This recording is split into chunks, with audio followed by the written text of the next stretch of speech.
Popcorn world.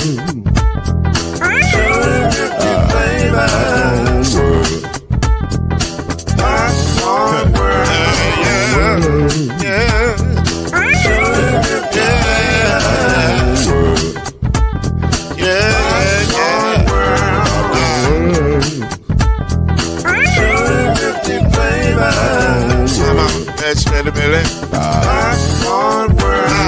Can I make you groove now? Yes, I can. So you can get this groove in a bag of a can. Put the big around the world and the holes in your hand. Popcorn world. 250 flavors gonna make you smile. 250 flavors gonna make you smile. 250 flavors gonna make you smile. I said popcorn make you smile. Ah.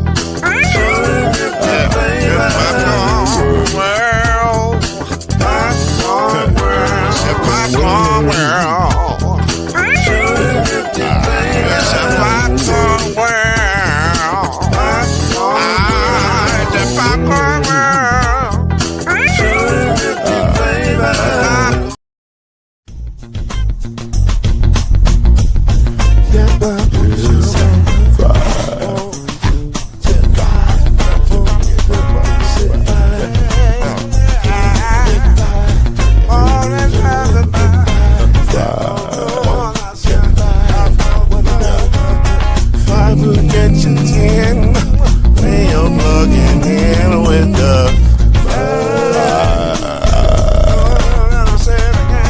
There's no mystery. Let's make history with the five. Off the show. 2 and 3. Add 1 more plus me and do the 5. Yeah. We keep it on the floor. And the funk was 4 and you got 5.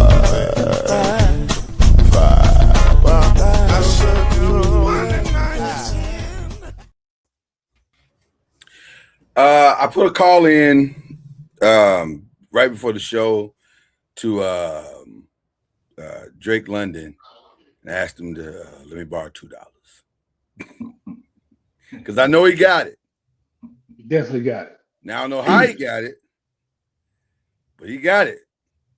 So that's just what it is. I'm expecting a text back at any time during the time that we on the show from Drake London to hit me back for those $2.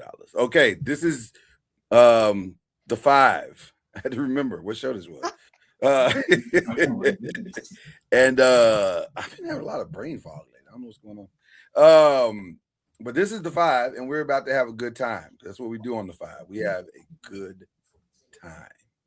We laugh, we educate, we argue, we hug it out, and then we move on with our lives and go get the big piece of chicken later. So with that being said, that is the great Byron Lusby. That's C Major, Lloyd Spence, aka Mr. Noise. Guess I'm not great.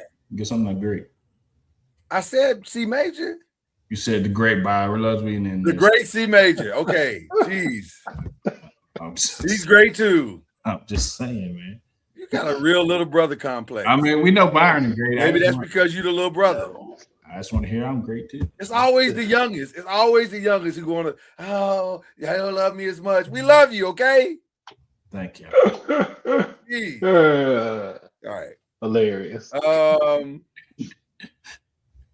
Okay, so we got a couple people coming later on. But this is what we got for now, or for this moment, and we're ready to get into it. We got a jam-packed show. It wasn't supposed to be a jam-packed show. It was supposed to be a show just about the NBA Finals. That's all we were supposed to be talking about. And then several teams lost their minds or found their minds. Depending on how you feel about it. So we about to get into it. Blockbuster trades are here today. Well, we're in the aftermath of them, but yes, they're here. The Browns. First of all, I need Adam Schefter to tell all my stories going forward. Because when he told the story of how Myles Garrett became a Ram, it was a very compelling story. Apparently, the Rams have been working on this story since 2022, I think it was, 2022, 2023. Mm-hmm. And they've been slow walking this thing. for the last 3 years. Hey, what's going on with Myles Garrett? He's married. I mean, I know he's married, but I'm just saying, if he ever decides to move on, tell him to give me a call. And so he was fine for 22, fine for 23, fine for 24.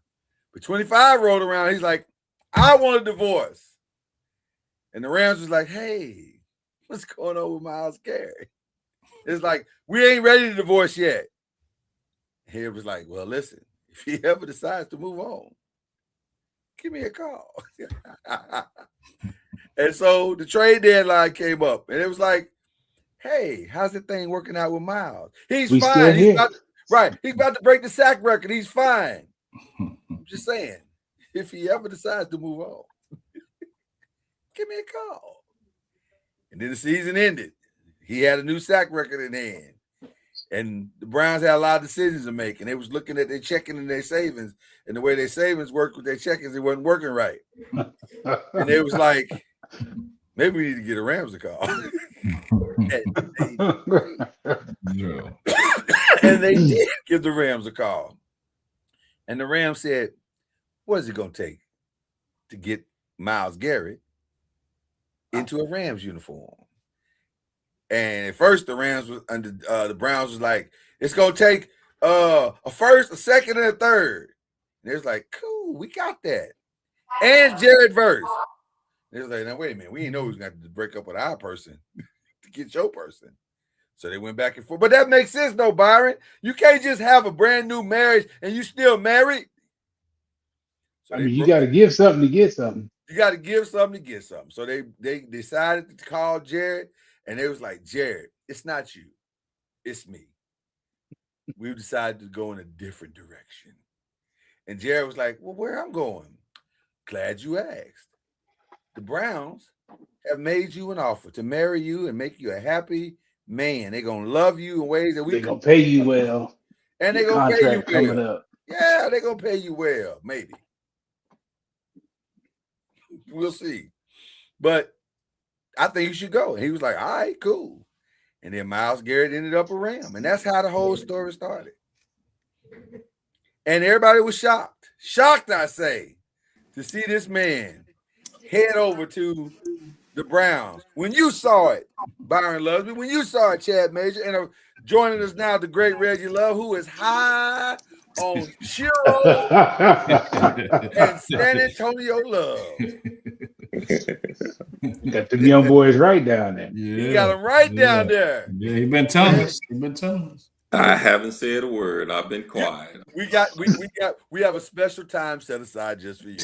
No, don't you disappear, young man. We've got you taken care of.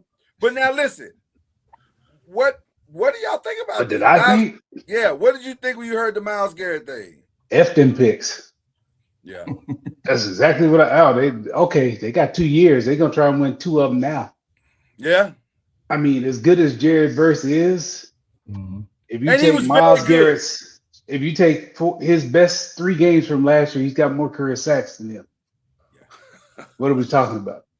Oh, I can't believe they gave up. Yeah, I mean, as good as that young dude is, this dude is that much better. It he's really generational. Is kudos to the Rams for going, hey, that's how you go all in. Yeah. Well, they all in. That's how you go all in. And they're going to end up talking this other mutant out of retirement. Well, and then good luck to your quarterback. Listen, if the videos online are any indication, and he has posted more now in the last 2 days than I've seen him post all spring. I'm sure this has been in the works. They just told this dude a couple of months ago, hey, you might want to get back up to about 285, 290. I think let's give you some time to get that weight back up, big dog. Because if he does, even if he plays in a sub package, your quarterback's in trouble. If they get up 2 scores. Yeah, I think the Avengers are assembling. That's what I think is happening. It's all bad. It's bad, especially if you are in the NFC West, because you got to play them twice. Yeah, for sure. I mean, he could play corner behind that front. Yeah, no. If he comes back. It really don't matter who's behind them now. Like, just all you have to do is hold that man for 3 seconds and you'll be fine. And 3 is a long time. That's a long time. Yeah. Did y'all hear that stat that I forget who it was that broke the stat? It might have been Greeny that said second special. Not what's the stat, guys? Second spectrum. They have Myles Garrett getting off the line at 0.7 seconds. I said, hold on, wait. That's crazy. 0.7. That's like, less.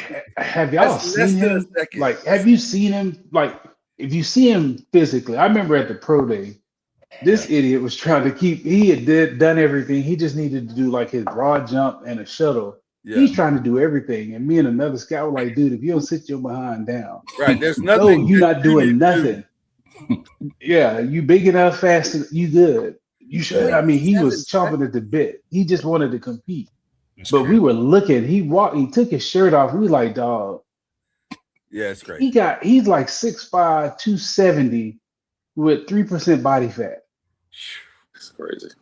His strength coach, the strength coach said when he got there, he was doing cleans. He had to tell him, like, bro, if you ever get in a fight, I need you to throw that dude. Don't punch him because you can kill him. That's how, like, I can't remember the number, but his power clean was something just outrageous. That's how much power that dude could generate. Like, he's a different dude. Well, listen. Mm. Go ahead. Are we not going to talk about the elephant in the room? What's the elephant? There's an elephant? Yeah, there's an elephant. What's the elephant? What is Cleveland doing? They got What you Jared mean? Verse. They got Jared Verse. Okay, He's but a still, Pro Bowl but level still, talent, but still. 25. Okay. Rookie of the year. Like I said again, what is Cleveland doing? They have draft capital now. They have more draft capital. Chad, I understand what you're saying on paper, but what is Cleveland doing? How many games are they gonna win? That's they what win it the is. game. They weren't winning with him, so Yeah, they're not gonna win anymore. let's games. get all we can get and try and Right, retool and help the quarterback. And you don't have to pay Jared whoever Verse that quarterback is going to be.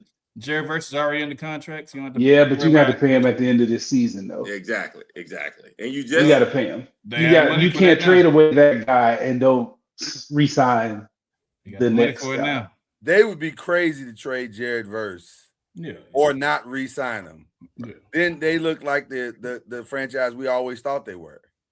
And he's They from do Dayton, that. Ohio, so he'll sign. He's from Dayton, Ohio, man. He's Well, they're going to throw a ton of money at it, yeah. like they did with You know. Miles. Miles wanted out 2 years ago. exactly. They came with a big old bag. Yeah. Okay, Yeah. though. My thing is, Dallas, why you messed this up, man? You could have. Oh God, No, Dallas don't know how to go for it. They don't know how to go all in. man, bro. The Rams showed you. I'm gonna be honest with you. I don't think anybody else could have pulled this off but the Rams. Maybe the Ravens if they would have had the gumption to do it. This I might definitely be- would have said the Ravens if my man was still there. Ozzy. If Ozzy was there, he was a gambler. He would do something like that. But it takes so a set of stones to stay diligent for this long. Yeah. And to stay locked in for that long. 3 years, they stayed diligent for 3 years. It's like, we're going to get Myles Garrett. It's going to happen. The Rams said, we leaving here with something. You know what that is? No, it wasn't even Yeah. that, Chad. It wasn't even that. It's the equivalent of a dude meeting a girl and seeing her upon sight saying, that's going to be my wife one day. And never letting up. Yeah. Pressure. Well, And then, it was like, we going to have Myles Garrett one day. Right. It's just a matter of time. And one other thing you think about it, they re-signed their quarterback. They got a 2-year window here. Like Byron said, they got a 2 win. So you got to go all out for 2 years. You have to. Yep. Yeah. Well, they That's how you go all out, Dallas. Yeah. That's how you go all. That's how you push all your stuff to the middle, right there. Now you gotta see what Puka got coming out of rehab. See if he's gonna be. I mean, if you can get Puka, that's great. But you probably got enough. Yeah.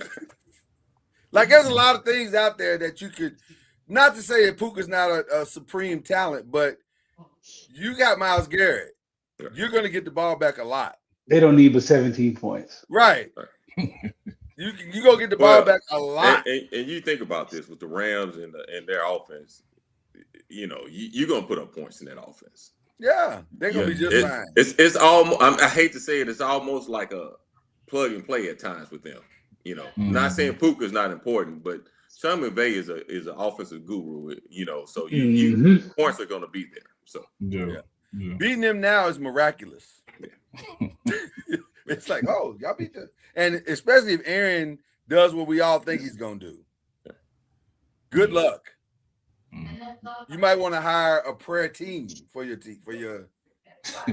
So is this what we call a Super Bowl or bust right here? It's Super Bowl. Absolutely. Yeah. No question. Yeah. There's no other option. Either you're gonna win it or you're not. And if you don't, then that's on y'all. People's heads got to roll. Exactly. and hey, look, like y'all said before, I was coming in. Now they bringing in Thanos. Might come back out of retirement. Exactly. That's what I was saying. That's what I was saying. Like it's be a good time. I'm waiting for Aaron to do his video where he says, "I am inevitable." He may be freakier than the big mutant. I don't know. They're both pretty freaky. I don't know. It's I don't know if it's even what. How do you even call them 1 and 1A? It's just one split. I don't know. That dude is different too. Like to be that small and generate that much power. Would that be that strong? Would that be the nastiest tandem since? And you can feel it in the sense. Yeah. I don't even remember. Like who? Since forever. It's just and like the thing with them is it's one inside, one outside. Right. We had two outside when we had Freeney and Mathis. They were both edges. Yeah. They got one here and one here. Yeah. Right. You have nowhere. And the one out here, they could actually move him in here if they got another one out there. Then you got 3 of them, and what in the world are you gonna do? You don't have those you don't have defensive coordinators are gonna lose a lot of sleep. You just gotta run screens all day. Sleep. What is sleep? Yeah, but then what are you gonna do on the back end? Yeah, because they're dropping 7 every play. Yeah, like there's no windows because they're gonna just shrink it. I mean, let me make sure we don't play the Rams. It's gonna be hard. It's gonna be a hard. Yeah, extremely. Make sure we don't play the Rams this year. Hold on. Well, listen, that's a big one. This is a big one, but it's not surprising. The Eagles trading AJ Brown to the Patriots for a 5th next year and a 1st in 2028. Do you like the compensation? Do you like the move by the Patriots? Yeah. What are your thoughts? Well, we saw the Patriots needing something, and this is that something that they need a number 1 wide receiver. So definitely he's going to help. He can definitely help Drake May and the rest of the offense. So I like it, and he's familiar with Mike Vrabel, so that also have that as well. So he wanted to get out of there, and he got his wish. So. Do y'all believe there ain't no beef between him and Hurts? Beef. When he went to to the team, it was Hurts that greeted him. It was Hurts that was at his press conference. That's my bestie. I get to play with my bestie. Da, da, da, da, da. And then we fast forward to him getting married and not even getting an invite to the wedding. I don't know what has happened, but it's significant. Even in the interview he did with Maria Taylor, I don't know if you saw it, but he said it changed after the Super Bowl. And I'm like, well, what could have? It's the Super Bowl. You won the Super Bowl. How did things deteriorate after a Super Bowl? If anything, it should have gotten better. That's when people want more money and more things and more notoriety, and that's we'll never know the real truth of that story. Yeah, but man, that's a weird breakup.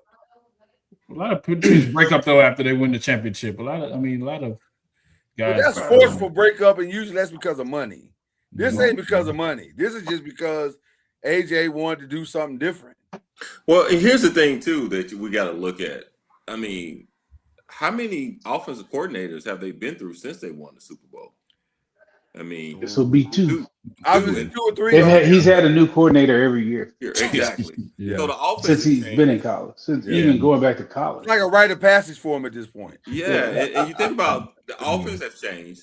Brown is a diva receiver. You know how those Byron. You can help me out on some of those receivers sometime. If he's not getting the ball a certain amount of time, certain amount of catches, certain amount of this, that can affect that relationship as well too. This is just my thought process, and I think that may have been a big part of it. Mm-hmm. So you think it's not Hurts? It's the whole. I think I think we got a little bit of spices from everywhere. I think it's we got different ingredients put into the pot. That's fair. And the thing with Hurts is, I'm sure he sees those shots where, hey, give me a shot to throw the ball, and then Hurts no, I'm not. I'm gonna be careful. I'm gonna take the check down. It's all like Reggie said, it's all of it. Like, it's just a combination of everything. This coordinator, like, we could look at the end of some of them games when you call the same route like 3 times in a row and it don't work the first 2. Like, what, it's all of it. But I'm sure he's a diva, and Hurts is like, I'm sick of I'm sick. Like, he always complaining, he's reading books, he's embarrassed, and like, you get tired of that after a while. And there's enough pressure being a quarterback. Especially in that city. He's a distraction, so you got to remove the distraction. Is he a distraction? Yes. Yeah, he was a distraction. So, I mean, team chemistry and all this stuff, so you have to remove that somebody. Yeah, somebody, was it Lane Johnson, came out and said they're glad it's over. So, they get tired of that too. There you go. Well, if you're a teammate of his, you don't want to answer that question every week. Yeah, that's the distraction. Why is he doing? Yeah, you get sick of that for sure. I'm sure. Well, it is over. I mean, every breakup ain't a good breakup. So, but it is a breakup. It's over. So that's the end of that. I don't know. Personally, I don't know if I would have let AJ Brown out the door, but it's over. So there you go. It's good for us, Lord. It's good for us 2 times a year, Lord. It was Jordan Mailata that said it. No, listen, I'm glad he's out the division. I ain't gonna. We definitely glad he's out the division, but it puts a lot of pressure on Jalen now, because Jalen gotta produce. Like, he gotta figure it out. And I agree with you, Byron. Jalen's blessing and curse is that he's so risk averse. He does not want to make mistakes, and I think until he gets over that mental hump, he's gonna have some challenges. Because you can't play football and not make a mistake. You can't play any sport and not make a mistake. Mistakes are going to be made. It's how you respond to those mistakes that makes you a better and more efficient player. The learning of how to get past those mistakes. And if you're always trying to do everything perfect, that's a problem. That's like a real problem. So I don't know. I'm very concerned, but not that concerned as a fan. But I'm very concerned as an Eagle.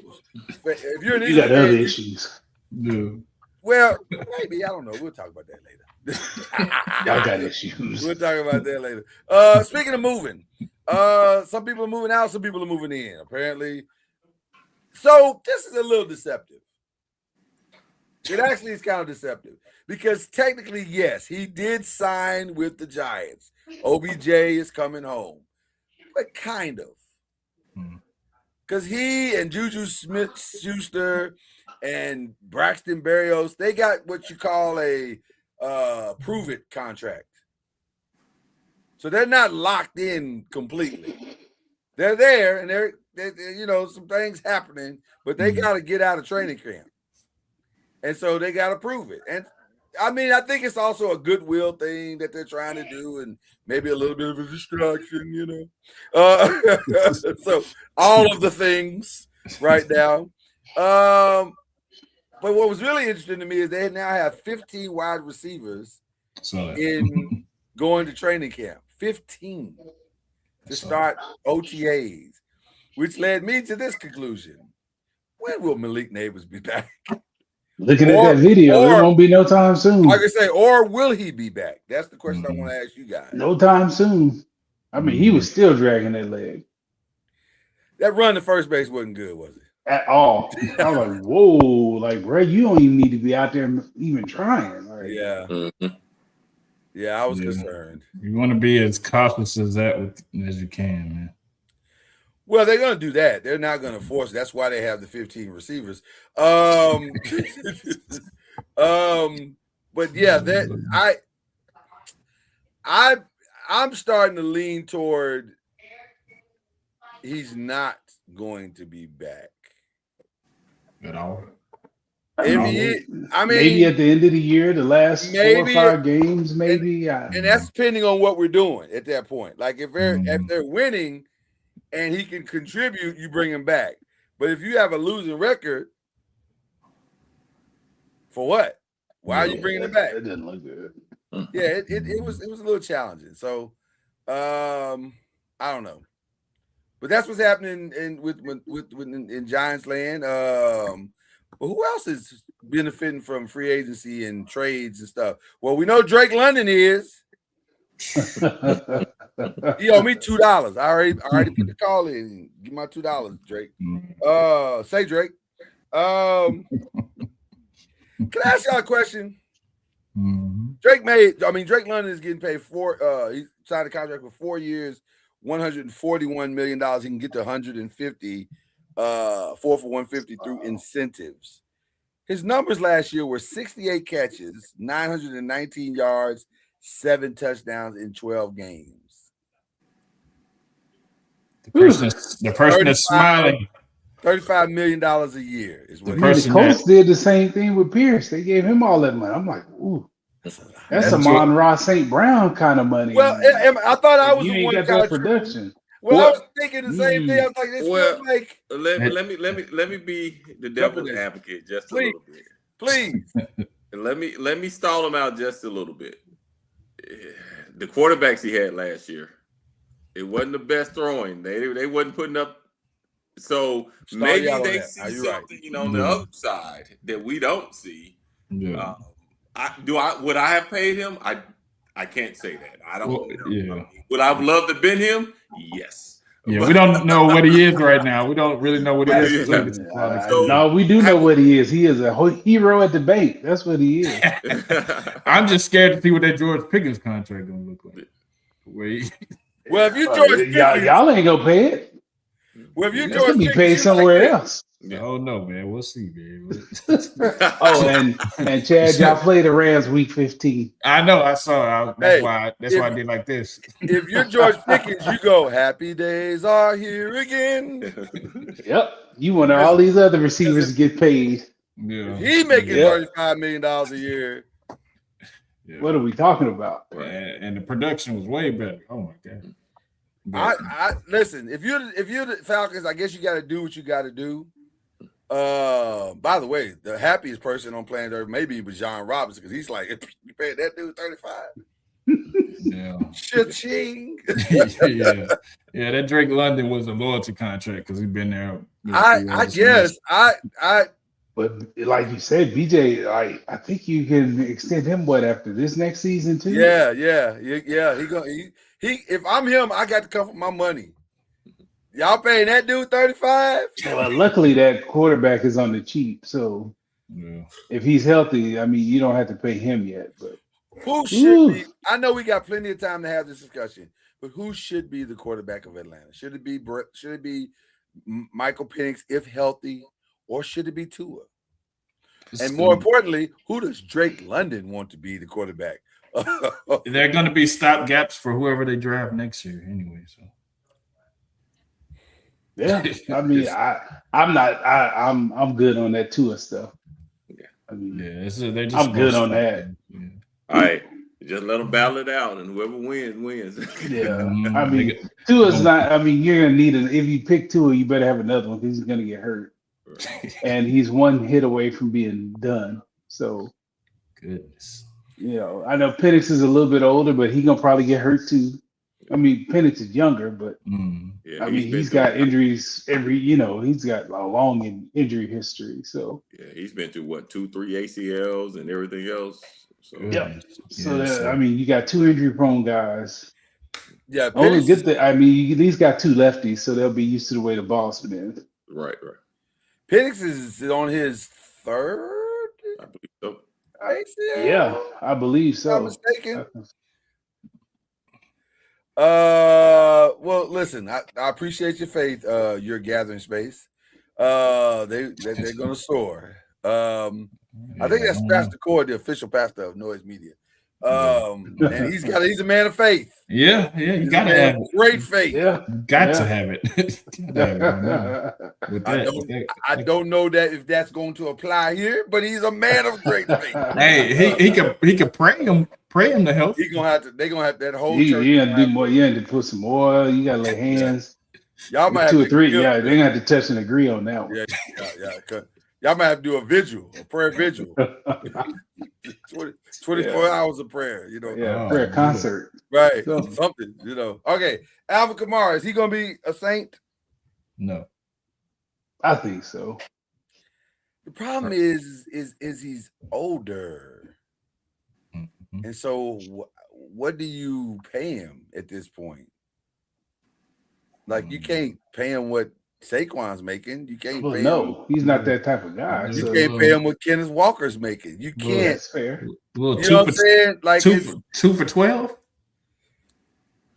No, maybe. you got to pay him more than that. You got to pay him more than that. He'll be around 8-9. Yeah, I agree. Yeah. 8-9. I think you pay that guy. I mean, with the quarterback, you'll need somebody. You got to have somebody take the load off that quarterback. It's not his fault. Not all his fault, anyway. Yeah. Whoever came up with that Taysom Hill plan was, they should have been, that guy got another job, though. There was a whole bunch of tape showing you that wasn't gonna work. Right. Yeah. So that's not all his fault. I am under the impression that they are quietly still shopping him around as well. I just don't believe, when I look at the depth chart of this team, I just don't believe that he's going to be on the team. I could be wrong, but I'm trying to see where he fits. What do you think he's worth in a trade? What do you think? Well, that's the question. That is really the question. Do you trade for picks, or do you trade for a player? That's the real question. Picks. I don't know. Picks and a player. Like, I don't know. He's not going to get you a starter back. Not necessarily, but maybe you get something back that you can plug and play on a third down situation in the secondary. I would go for the picks. I would go for the picks. Yeah, at this point. Yeah, I just don't see. I mean, do y'all see what I'm seeing? Because I think Abdul's going to be on the field. I think Brian's going to be on the field. I think Arvell's going to be on the field. So at some point, somebody can't be on the field. Yeah. Ain't but a few 11 spots on the field. Somebody can't be on the field. So I think he might be the odd man out. That's just my opinion. I could be wrong. It could be. Yeah. Do y'all think the Max Crosby thing is dead? No. Nah, not at all. Is this Jerry's all in? Either that or Detroit. I feel like if it was going to be Jerry's all in, he'd have been all in already. What's the hope? But then he'd better get all in, because a team in your conference is already showing their hands. So if you ain't all in and you plan on going all in, you better get in quickly, because there's another mutant that's about to come back. So you better get ready, big dog. Max feels very much like a Detroit Lion player, or even, I'll throw out another name, maybe even a Minnesota Viking. They really are high on Kyler. I think they, in their minds, they think they're going to be able to compete. And getting Max Crosby would definitely help that situation. Yeah, it would. I don't know. I don't know about this. They feel it's really. I'm hearing that it's not. Only JJ McCarthy thinks it's close. I don't think anybody asked him. They're not asking. They asked him. They said, "How's it feel? Is it awkward in the quarterback room?" He said, "No." He just sits on one side. I sit on the other side. I said, "Fam, that's like the definition of awkward. That's really what awkward means." Nobody that matters is asking JJ that. Nobody in that building is asking JJ. I think it's already been decided. Only JJ don't know yet. Yeah. He don't realize that he's being replaced. Yeah. He don't know how it works just yet. I think it'd be a mutiny if they try to JJ out there. I think the receivers and the skill guys would probably they might strike. I think if they give him first team reps, they'll strike. Like they really have. They have settled this issue. It's pretty much over. I'd like to see what Max Crosby could end up. That could be interesting. Josh Sweat, the same thing. Young player. He's not young though. Well, that's right. He's 30. Josh is not young. He's old. He's been around. 30. Yeah, he's 30. Yeah. Youngish.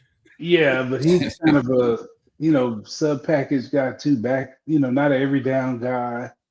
But I'd like to see him in a meaningful situation to see how he flourished. He's not played any meaningful football. Speaking of not playing meaningful football, for that. it is. Speaking of not playing meaningful football, James Conner seems to be out of a job. Happened on draft day, as a matter of fact.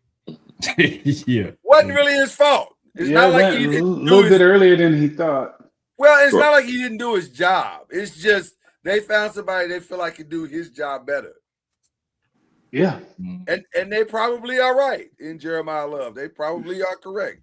Is James Conner a steal for somebody? No. No? No.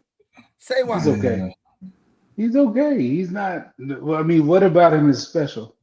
What physical quality makes him special? He's 31. Take away vision, by instincts. Okay. He's 31. What physical quality makes him in running back special? years? That's like 50. Yeah. Correct. Yeah. Right. That's what I say. He's okay. He'll be a backup somewhere, but Well, that's what I'm saying. I mean, he could be a backup in Dallas. he'll be. We can use him in Dallas. You see how he did that? No, I'm just saying, like, get him. He's trying to make moves because he saw what happened in LA, dog. They got everybody shook. We leaving here with something, man. We leaving here with something. Hey, I love my guy Chad. Hell is something. I love him. But in NFL, everybody's going to the Cowboys. In the NBA, everybody's going to go. Everybody. I love my guy. That's just he's my guy. But Reggie, as long as you know that, we good, brother. We leave here with something, and L is something. All right. This would surprise me. I saw this on several different lists, and I didn't understand it. And I love Jair. Obviously, Jair is near and dear to my heart. But if you having, and this is not shade, this is just reality. If you're having mental health issues to the point where you have to leave the game, it might be time. It's okay. It's okay to walk away from it because maybe the toil of it is too great. Now I know the pride of it is probably saying I don't want to walk away from the game like this. But there's no shame in walking away from the game because a lot of people don't. Some people are carried off to get out of the game. So if you can walk away from the game with your mental still intact, that's not bad. That's not a bad situation. So I don't know, but he is technically a free agent. I think he has technically expressed the willingness to come back. I don't know who would take that risk. Byron, is there anybody that you could think of that would take that risk? It'll be after week 1, so nothing he signs is guaranteed. Okay. But what does he even have left? Like, does he have enough left in the tank? That's the other thing, because the last time we saw him on America's football field, it didn't go well for either team he played for last season.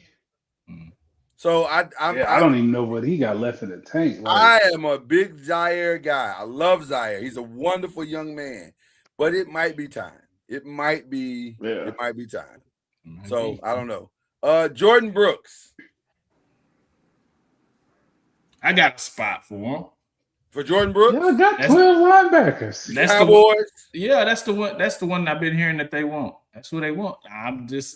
They got 15 linebackers. They want everybody. No, they don't. They don't have 15 linebackers, Byron. No, we don't. They want everybody. We had some holes in the linebacker room. I liked him coming out when he was at Tech. He was a monster. I know he's had some injuries and stuff. So is that what's holding him back? Interesting to see. Yeah, he's had a couple, but he was real good at Tech. I like that dude a lot. The most surprising that I saw on the list, several different lists, was this one. We got to start with Reggie. Got to start with Reggie. Do you want to keep him or you want him to go? Man, I don't know how I feel about AR, man. I really don't. I'm just gonna be honest with you because you really want to see him do something great.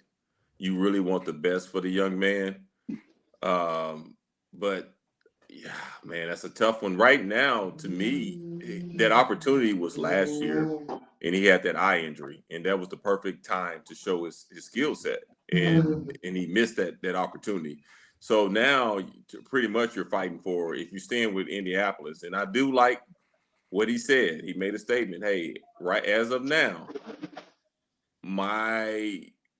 he's an Indianapolis coach as of now, and that's what he's focused on. And right now, you're focusing on the bag up position. And Reggie, we serve the God of second chances. yeah, I hope, because I really felt like this kid was thrown. He was one of these quarterbacks that needed to be drafted and set behind, did not play for 2 or 3 years, at least 3. And then we threw him out there. And we see that a lot now with these quarterbacks, and he's just one of several quarterbacks that's been thrown out there. Yeah. We just talked about what's the kid from Minnesota? He shouldn't have ever been out there last year. JJ, yeah. Yeah, we can go down a list of some of these quarterbacks shouldn't be out there right now. But I mean, I hate it for this kid, but right now, would I like to keep him as a backup? There's nobody else out there. So I'm going to agree with you, Reggie. I would like to see him still in the league. Now, I don't know what that means. Right. I don't know where that is. If it's Indy, I think that's fine. That's where he's familiar. Will they give him a legitimate second chance? Maybe, maybe not. I tend to think no. I think a fresh start would be good for him. But I'd like I think they give him a second chance as a backup. Yeah. Well, I'm talking about 1 year. This year he's under contract and nobody trades for him. Yeah. And I think that would be good. I think it would be great for him to back him up. I think go through the process, learn, hold the clipboard, watch and figure some things out, see what it really takes. One thing I can say for sure about Daniel Jones was always professional. Mm-hmm. Now, he wasn't unprofessional ever. So, who knows? Like, you never know. And, yeah, I'd like to see the kid get a second chance. I don't know if he will or not, but in that uniform, I don't know. But the thing with him staying there is there's enough people that were there when that dude tapped out. I know. Right. I don't know he'll ever get over that. For some people, that's the thing. For some people, he won't. Some coaches, some that's what I'm saying. That's hard to. Yeah. Right. That's hard. So to me, I think he needs to just go fresh start, where he'll get a fresh start, a new team, and all of that. That'd probably be the best thing for him. Yeah. But the reason why I say he'll be a backup quarterback is nobody's traded for him, and nobody's came and got him. So, exactly right. And I don't think Indy would cut him. I don't think they'll cut him. I don't think they'll keep him as a backup before they just let him walk. And that's just my opinion. No, I think he's spot on. I don't think. Because at this point, like, you're not going to learn anybody's system in a month. No, to where you can be a starter, barring a catastrophic injury. You're not going to start. So, you might as well stay in the system that you know. Mm-hmm. All right. Well, now let's have some fun, shall we? We had a Western Conference Game 7 that went down this past weekend. And what a Game 7 it was. It was, dare I say, shocking. First question right out the gate. Did the Spurs win it? Or did OKC lose it? The Spurs won that. Yeah, Spurs won it. From the first 3 minutes of that game.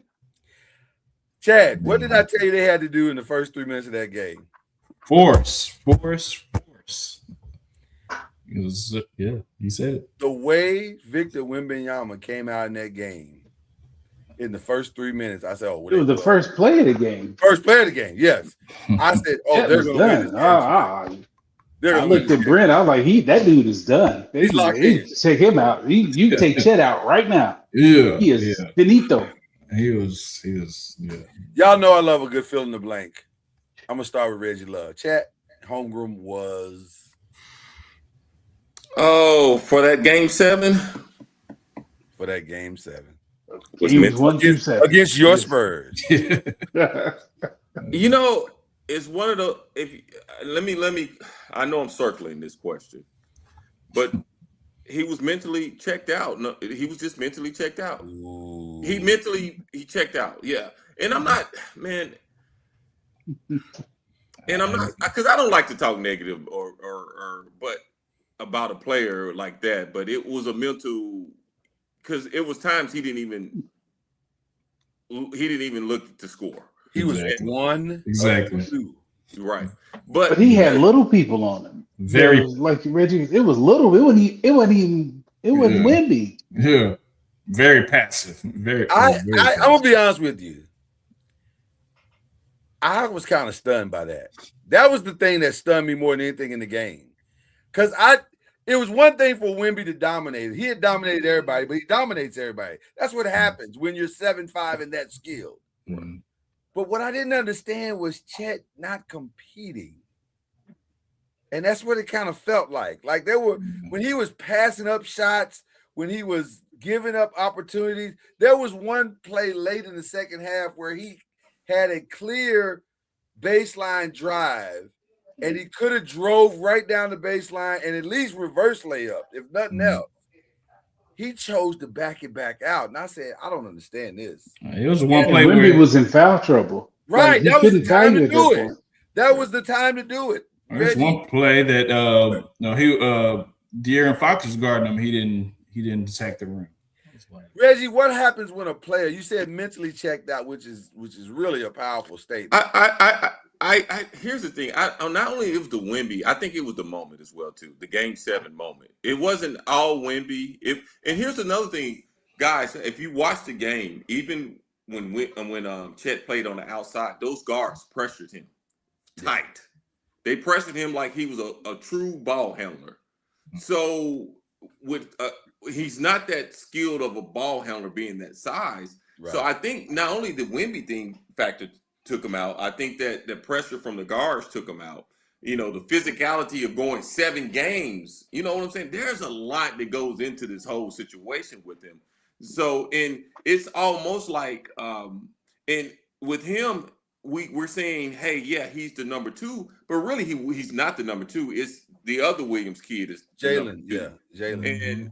And without the other Williams kids in there, that put more pressure on him. And are we truly is Chet ready for that type of pressure? You know, it's easy to be that dude it's easy to be that dude. Hey, no knock on a lot of. Man, I would love to play with Steph and Clay and Draymond and all them. Hell, I would average a double-double because that pressure would have been off of me.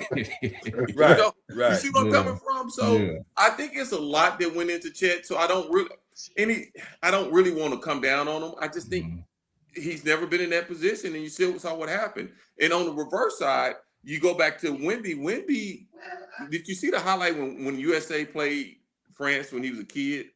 And I guess Chet, they got MVP. And Wemby cried, and Wemby was frustrated, and Wemby like, hey, let me grow from that moment. Let me take that next step. I don't think Chet is taking that next step like we wanted him to take that next step. I'm going to ask. Go ahead, Chad. I was going to say, were we expecting him, since Jalen Williams was out, were we expecting him to be like the number 2 option when? No, he has to be. He has to be. Yeah, he has to be. He has to be. Yeah. He's 3rd team All NBA. He has to be. He's getting paid like the number 2 option. You got to step up. Right, you got to step up. Yeah, he's got to. You think about it. If Jay Williams in the game, he doesn't. He that pressure is off for him. Now he gets that ball out on the outside. Did you see how close all those guards were sticking to him?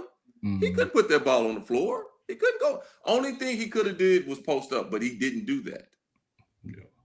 My word was shooketh. That's what he shooketh. He has been shooketh. I mean, he didn't, like you said, he didn't. Boy, there was Wemby, the guards. It was just like, I can't get away from anybody. Yeah. Shea needed help in the worst way, and he didn't get any help. But also, he forgot that he was tall. Like no, I'm That was my being laughing, but I'm being serious because like when Wemby dunked on him, it's like the air left out of his body and he forgot that he was tall too. That's just one dunk. Hey, but can you go to the block? Go ahead. Does that not tell you about Wemby? Wemby has through these playoffs, he's taken a lot of pounding, a lot of holding, a lot of pounding. I don't know if Chet can really take that much pounding like Wemby took. He didn't. Let's just say all we can go by is the film we got. Right. I mean, Oklahoma City must think the same thing because they didn't have a guarder. Like they didn't even try him guarding. Mm-hmm. Right. Which is crazy because he's the closest thing to his length that they have. But and they're about the same size. He's not as physical as Wemby. He's not. He's not. Yeah. And then he's going to use up all them 6 fouls, too. SGA said this is going to be the worst version of Chet Holmgren that we ever see. Do you believe that? Maybe. I mean, against Wemby, but Wemby's going to only get better. And Wemby smells blood in the water with that dude. So it may not, it could, I don't know how it could get worse, but it might get worse because Wemby got mind control over him. Right now he does. I'll say this. This will be the worst version of Chet Holmgren we see if Chet Holmgren doesn't address the mental side of what went wrong. But how do you address being a non-combatant? Like he didn't compete. How do you address that? You want me to be honest? I think he's going to have to sit in front of a therapist and talk about it. Yeah. I'm not even joking. Okay. I believe you. Yeah. I don't think that's a small thing. He would have to switch his game up some. But that's not going to help his heart. But here's what I'm saying by that. Because who is Chet gonna drive by if they're playing him out on that wing like that? Nobody. Right. Who is he gonna post up? See, that's what I'm saying. Chet doesn't do a lot of. I haven't watched a lot of OKC. I don't think he does a lot of posting up, does he? Not as much as you would think that he would at his size. Yeah. Right. But that's why I said that's to me some of that is mental because dude. You're playing like a small forward in a power forward's body, but you're afraid of contact. You're afraid to go bang. You're afraid. You got to get past that fear. But here's the thing. Do we blame that? Okay, that goes back to coaching. I was gonna mention that Dagnall should have gave him input. Yeah, there's times if you see that there's time with the Spurs do an offside screen that actually gets Wemby to the post. At times, or to a high post position, or in a pick and roll situation. So there's things that the Spurs do to make sure Wemby is in certain spots to score. Yeah. You know, and then when he gets going, it don't matter where you get him at. But you know what's interesting, Reggie? No one fears Chet in a pick and roll, and they barely fear him in a pick and pop. So if you can't strike fear at that size. You got to fear him in the pick and pop because he will not shoot. No, he can. But what I'm saying, you don't necessarily. But listen, you live with a guy that size shooting a 3. You'll live with that because that's not a high percentage shot. Yeah. But he should have fear at that size. You would think. Let me ask you this question though: Do you think this season has been some of the most physical basketball? This playoffs has been some of the most physical basketball. Without question. Yeah. Well, to me, I don't think he's played in nothing like this before because last year's wasn't that physical against Indiana and those teams. Right. This year, the physicality probably has got to him a little bit too. This is just my thought process suggestion, but I'm just thinking about it, you know. Then that's on Oklahoma City's fault because they play a physical style. He should go against his own guys and practice every day. They should beat the hell out of them like they do everybody else. He didn't have to do that last year. So the bullies don't like to be bullied. Because so let's ask the question: is the blueprint out on OKC now? Yeah. Well, if you got a Vassal, Castle, and all of them dudes, yeah. Well, but that type, yeah. They're not surprising anyone at this point. We know that they're good and they know what they can do. But I mean, they kind of got the code figured out a little bit. But I think it's deeper than that, though. I think if you can assemble your own bullies, you got a shot. Now they got to be bullies that are 3 that can shoot as well. because but I mean, this is going to be interesting going forward with OKC. Especially it is, but you got to have the right personnel. You got to have the right personnel. You got to have the right personnel. You stall them out. You got to have the right mentality because them dudes down there in San Antonio are dogs. Right. But you got to stall them out too, though. They got a bunch of dogs. Is it really the blueprint of OKC or is it the blueprint with Shea? Because you got I'm going to say yes to that. Yeah. Well, because the blueprint, because Shea, you got to make Shea work, and this is the most. Agreed. Mm-hmm. Shea made tough shots. When he scored 30, it was one game he had 20 free throws. But it's been those 30 has probably been the hardest 30 he didn't made. He had 35. Game seven, he wasn't flopping. He was just getting it. And that was a hard 35. That was the quietest. That was a hard 30. Yeah. Because it was hard. You got to make good players work on both sides of the floor. But also, Jalen Williams is out. I'm going to stall him out a little bit because they 24 points is missing. So I mean, but even with that, like even if you go to their run last year, we act like they just ran through everybody. They played 2 game 7s last year. Yeah. And if Halliburton doesn't get hurt, they may lose the finals of game 7 at home. Yeah. And he was cooking them. He was cooking them. And they were up double digits and people before that dude went out. Right. And you talk about Jay Williams. Well, Fox missed the first 2 games of the series. Exactly, and was hobbled. He's not healthy. Hobbling through the rest of the series. Yeah. So, all the way to the end. All the way to the game. Yeah, he wasn't 100%. You know the rumor mill is running rampant right now. Because Chet people are not happy. Oh wow. And who you gonna get? Well, listen, they got Here's the reality. Here's the reality. There's only one team right now. We're gonna leave OKC out just for a second. That can do a deal with Milwaukee. That Milwaukee would say, "Let's do that deal," and that's probably the Boston Celtics. They could trade Jaylen Brown. That's a cornerstone piece. You can make that deal and be very, very happy if you're Milwaukee. Mm-hmm. Except that if you're OKC. And you want to do a deal with Milwaukee, you can offer Chet and first round till Jesus return. Yeah, but they got. But if you do that in Oklahoma City, you got to be willing to go into the aprons that they don't really want to do. They don't. But here's the other side of it. Pay Shea, they pay Chet. You got to pay J-Dub. You got to pay. I mean, there's a bunch of guys they got to pay. Without question. But the flip is this. If you flip Chet and Giannis, yes, Giannis is going to make a little bit more, but then you don't re-sign Lou Dort. You probably don't re-sign Hartenstein. I wouldn't. And then you just go get somebody younger on the backside. Listen, I'm not saying they should. I'm just showing you a blueprint of what they could do. Hey man, them cats got 2,000 draft picks, and they can continue bringing cats in. Man, they're young. They're talented. To me, that's the smarter thing to do. Yeah. Just don't overreact. Right. You were in game 7. Calm down. You got to, to me, and let's be honest with me. To me, you got to keep Chet, especially in the West. You got unless this is habitual. I agree. That's the only reason you do it. Unless this is habitual. Well, first thing you do is go get that boy some therapy.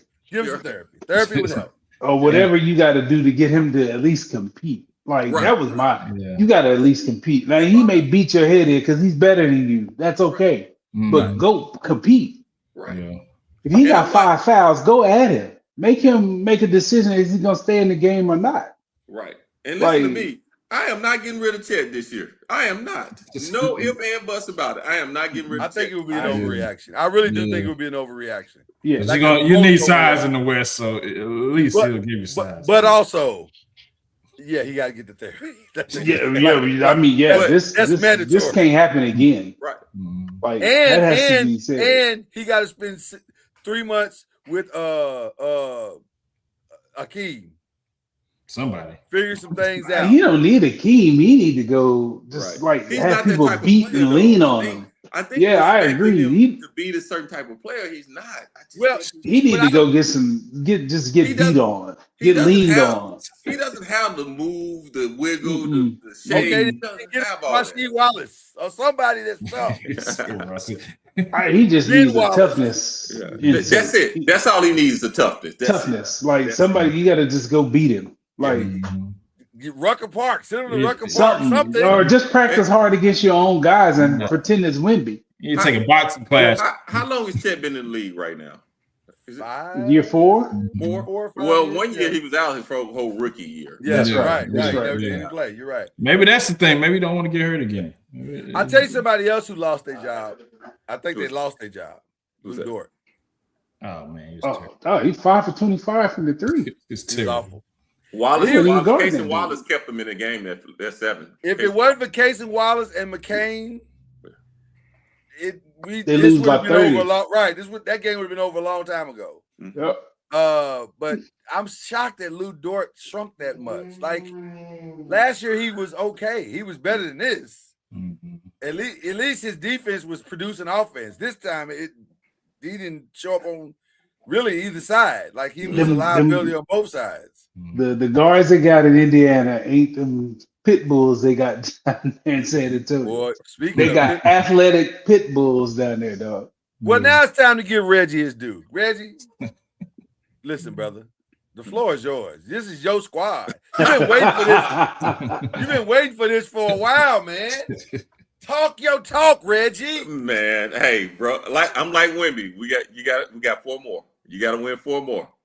That's what Wimby. 1 game at a time, 4 more. But I think we have overachieved. But I think these young guys, they get it. They care. Let's talk about that. These kids care. Mm-hmm. It's not about the money. It's not about a check. It's not about what you're riding outside. Mm-hmm. It's about they care. Yeah. You got cats crying after the win, hugging each other, and still saying, "Hey, man, we still got 4 more to go." So, hey, man, It's still got that pop culture, even if he's not on the cut sideline. Oh yeah, that's 100. Well, Yeah. I listened to who was it? It was Bruce Bowen. He was on Bomani's podcast. He was like, dog, when you talk to these young cats, they look you in your face. Yes, They are dialed in. They're nodding. They're giving it back to you. I mean, look at how they play. Like, then young cats don't know they ain't supposed to be there. Yeah, They have no idea. I'm going to echo something that I hear Shaq say, and I 1,000% agree. And it's weird saying this as a Laker fan, but it's the truth. Best culture in basketball is the Spurs organization, and it's not close. Mm-hmm. It's not close. They think with one mind. right. They plan as one team, and they play as a brotherhood. Right. And when you have that, you're gonna be in games. You're gonna be in series. You're gonna compete at a high level because that's what we do here. Right. It's kind of like the basketball version of the Patriots when the Patriots in their heyday. Like they're just gonna do what is necessary. Now, the difference is they don't cheat to do it; they just do it. Right. But it really is kind of amazing to watch the way. And listen, let me tell you something. I'm a defensive freak. That's my favorite part of basketball is watching teams play great defense and watching the way that Castle and Vassell and Harper. By the way, shout out to De'Aaron Fox for getting them as far as he has. But I would rent from this point on. I would, because I'm telling you, he part of the coach. He gonna be around. Here's the thing, though, Lord. You're talking as like you're an LA guy. You're feeling like an LA. The Spurs, man. I'm telling you. I'm talking like a journalist who's watching what I'm watching. And I'm telling you, trust me, I've been around for a while, Lord. I'm not saying listen. I'm not saying you're wrong. I'm saying listen. Decisions gonna have to be made. Here's what the thing we're not talking about. Did you hear the story about Harper saying, "Hey, coming off that bench," and he chose to and he wanted to, and talking to Pop and how Keldon them says, "Hey, settle down into certain positions and things like that." They work like that. I don't see Fox moving in the next 2 or 3 years. I'll be very surprised if that happened. Very surprised. When that championship changes stuff. But it has to be multiple. and things. See, that's what I'm saying. You trying to say he might be going? No, it's new. I think finding another Manu Ginobili is going to be tough in this day and age. Right. They got it. No. What I'm saying is, yeah, Manu chose to do what he did his entire career. I think it's going to be hard for Dylan to. His talent is going to. I just think that kid is amazing. He is. Well, amazing. we don't know. We may say 3 years, 2 years from now, it may flip. It may be Fox to come off the bench, or vice versa. They're buying in right now. That's what. And right now, here's my thought process. Enjoy the now. Well, yeah, you got to say that because I'm not a Spurs fan. I can say it.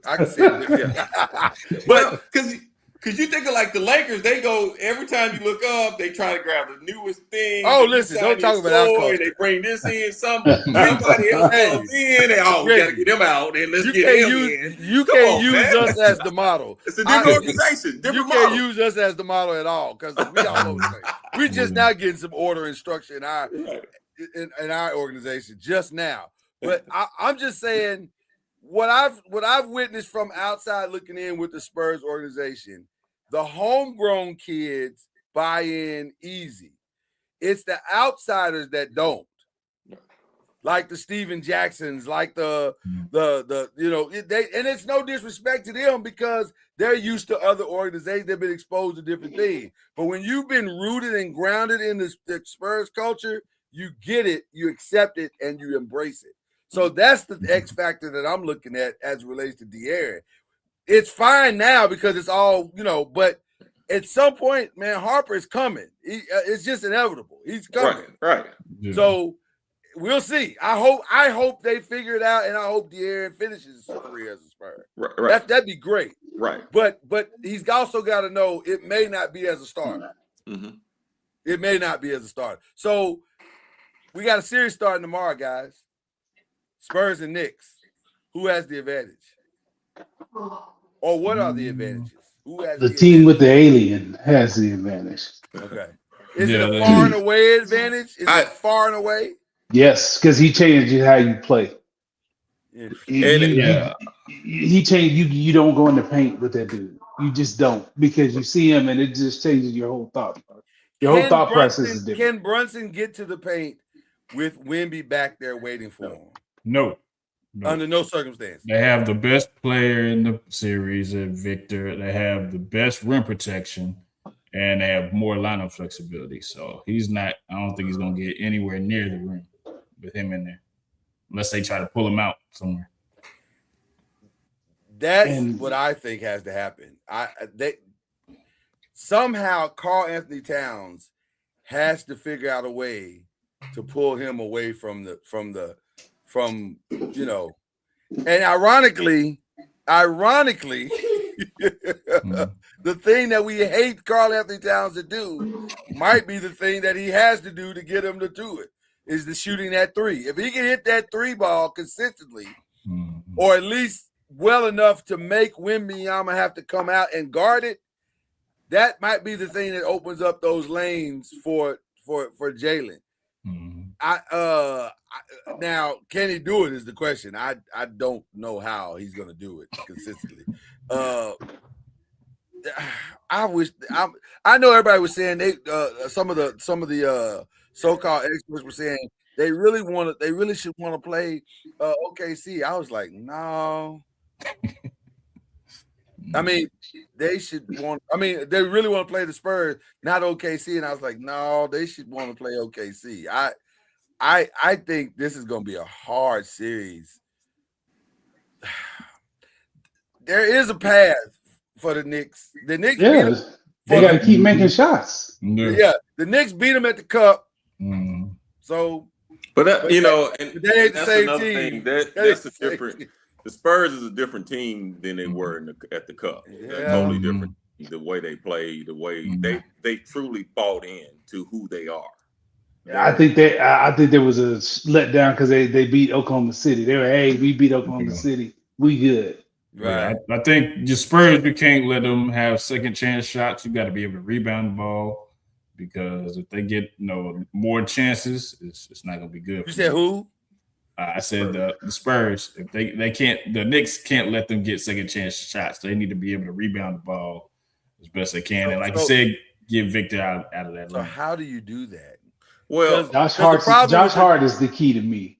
He's gonna have to make shots because that's who they're gonna double off of. He's gonna be open. They're gonna try. What I think they're gonna do is trap Jalen. They got them long athletic guards. Trap him, get him off the ball. Yeah. And let's see if this dude can make shots. They're gonna mix it up. I really feel like they're gonna mix it up. But because you remember at times they didn't trap Shea. They played him straight up and made him work made him work. Here's the thing: if you can keep Brunson out the paint and make him make tough shots, and think about it, Shea was 6'6", 6'7". Yeah. Brunson is 5'6", 6'1", 6'1", 5'11". 6'1". Yeah. So if you can keep With him his shoes in front on. of you without having to, of course you're double sometimes. Yep. But just to keep him out of the paint and make him make tough shots, and it depends on how the referee call, because he does the same thing Shea does at times. Yeah. Depends on who's calling it, who's making those calls. Yeah. Really depends on how the game flows. You got to make him guard Tony somebody Brothers too. there. It's a bad night for the Spurs. It's Tony Brothers show. You got to make Brunson. Bad night for everybody. You got to make Brunson work at the other end of the court too. Oh yeah. Oh, that's easy. That's food. He gonna have hell on that end. Yeah, I say think them dudes are dogs. I think Stephon Castle is going to eat his lunch.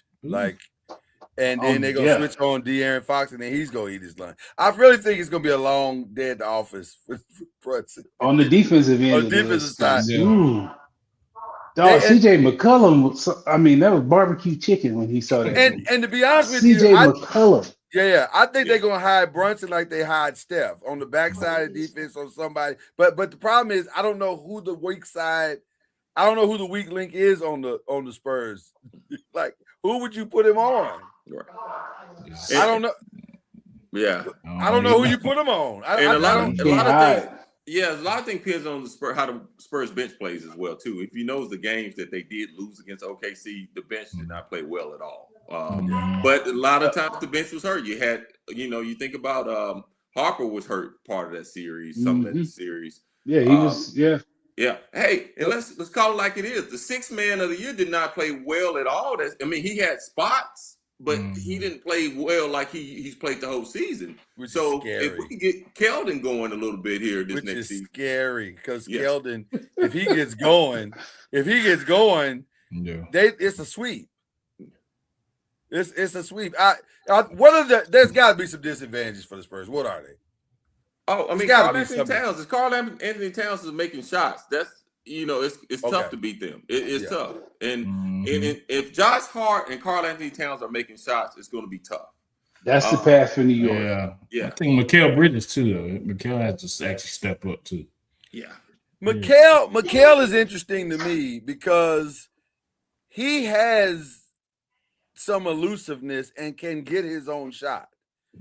So if he can go and do what he was doing in Brooklyn, then that's an interesting X factor. We didn't talk about the X factors, but he is an interesting X factor. If he's making shots, now we got a series because you can't go double down on Brunson, and you can't try to trap a Karl Anthony Towns up top or down. You gotta play everybody straight up. So that could be interesting if Mikal is making shots. But that goes back to the way they're calling the game. Right. If they let the Spurs be physical, it's gonna be tough on them. It's gonna be tough. Yeah. And that's the reason why I like that OKC Spurs, because both teams are physical, so you can't call it but one way. Physical. So if they let New York, if they don't let the Spurs be physical, it can be trouble. So they win if what? The Spurs win? Yeah. If they win, if I just said if the defense, if Spurs are making shots and they're letting them be physical on defense, they will win the series. Yeah. Byron, the Knicks win if what? Karl Chad. Anthony Towns makes shots and Josh Hart makes shots. Because I'm telling you, Josh Hart is who they're gonna help off him. He's gonna have. If you plenty can't of help off him, opportunities. that's gonna open the floor up. Yeah. Yeah. He's gonna have to have 3 lights out shooting games for the Knicks to win, I think. Mitchell Robinson has to be kind of tough on Wemby. He's got to kind of, push him around, and like we said, got to get Wemby out of that paint because he's going to control it. You know what the numbers said? The analytics said who guards him the best. You might be surprised by this. It's actually OG Anunoby. Yeah, I'm not surprised. The numbers say it's OG Anunoby. Mm. I think he's going to see a steady mix of all 3. I think because Karl will foul out if he's got to guard him. Yeah, an entire game. And There's Mitchell no way he Robinson, stays. Mitchell Robinson can't go. He can't go left and right with Wemby. Right. No, Yeah. and he's whatever's wrong with his pinky, if that's a big deal. That's a big deal. Yeah. Who wins? How many games? Spurs in 6. Same. I'll say Spurs in 7. I want to see 7. What say you, Lloyd? I think I'm gonna go 6 as well. I just feel like this is not the matchup the Knicks want. Listen, no one has played better historical type basketball than the Knicks. They've done everything that you're supposed to do, and maybe betting against them is fool's gold. In fact, I think I heard Charles Barkley on the podcast say he's picking Knicks in 6. I was kind of surprised by that, but when Charles picked OKC the series before. He did. That's why I feel fairly confident that the Spurs are going to win. We matter of fact, we don't want Charles because every time Charles picks somebody. Right. I feel fairly confident that the Spurs are going to win. I just think there's no true Wembanyama answer. And because you don't have a true Wembanyama answer, that's a problem that you're not prepared to solve that problem right now. Now, maybe next year, other teams that seen this year's tape, they'll figure it some gimmick plays up, but it's just too much. So I'm saying Spurs in 6. Unless Keldon Johnson starts to go off, then it's the sweep. Then it's a sweep. Well, because you can't stop everybody. That's not good for ratings, Lord. It's not good for a sweep. Is not good for ratings. It's not good for ratings, but you gotta draw this out. If you're the Knicks, you don't have that many answers. Right. Because Harper was not playing. Right. Yeah. So, No. All right. And here's another X factor people don't talk about. What's the big guy that I keep messing up his name that comes off the bench when Wemby goes? Connect. Connect. Who had that crazy block shot that essentially won the game. That was the play of the game. That was the play of the game. He's protected by the nuns. He didn't have a fairly good series, and he usually plays pretty decent too. He did, but he'll never pay for another dinner in San Antonio. Jesus, that block was incredible. That's another as Wemby goes to the bench. And remember that game 6 when Wemby went to the bench, he played great, and they kept Wemby didn't play for 20+ minutes in that series in that game 6. So if he plays well, it's definitely troublesome for New York. I think you're going to see more of him. I think you're going to see more of Plumlee, and you're going to see more of Bismarck. I think you got to mix it up. Why not? Right. Because, you can. In this series, you can. Yeah. That Knicks don't have those kind of shooters, so you can take some chances. That's the thing. Oklahoma City was deep enough to take advantage of the Wemby off the floor minutes. Right. They dominated those until the last couple games. Yeah. We're starting a new segment tonight called Some Other Quickish. Just little comments that we need to make about some things that's going on in the world today, such as we've all seen the video, but since that, we should have Bryn. Is Bryn there? Yeah, hold on. See if we can get Bryn. I'd love to hear her comments. Shout out to the lovely Bryn Lutsby. Is there a Caitlin Clarke problem? Yes. Oh my gosh. Yes. Wait, I need Get your seat, girl. This question. Is there a Caitlin Clarke problem? Hold on, I gotta take my headset off. Look how happy she is. Seeing you happy makes me happy. How you doing, lovely? Good. How are you? Great. Congratulations on your new location, first and foremost. Thank you. Yeah. Thank you. I can't wait to see some of Congratulations. your wonderful Congrats. games. Thank Congrats. you. Super excited. Nice. You are probably the most qualified to answer this question on this show. Yeah. I personally have never gone off on my coach under any circumstances. And I don't know if read about Reggie or Byron or even you. She better not. No. Is there a Caitlin Clarke problem in the league right now? It's not a good look. Good answer. Good answer. Yeah. Good answer. Yeah. Good answer. The coach was valid though. They picked on her the entire night. And if somebody, I'm not gonna say I was ever picked on. That's never been. But like, if I was getting picked on, I'd be mad too. Like I'd be salty because like, dang, I'm getting picked on. Right. And like and I'm not getting my lick back on offense either. Like I would be frustrated as well. Right. So I get it. I get her side. But coach had to do what she had to do. Like she needed defense, so she put in the sub for defense. Chris Rock has a daughter that played basketball. He said she wasn't very good and she didn't get a lot of time. He said, well, baby, there's a way to get on the floor. Mm-hmm. You got to get better.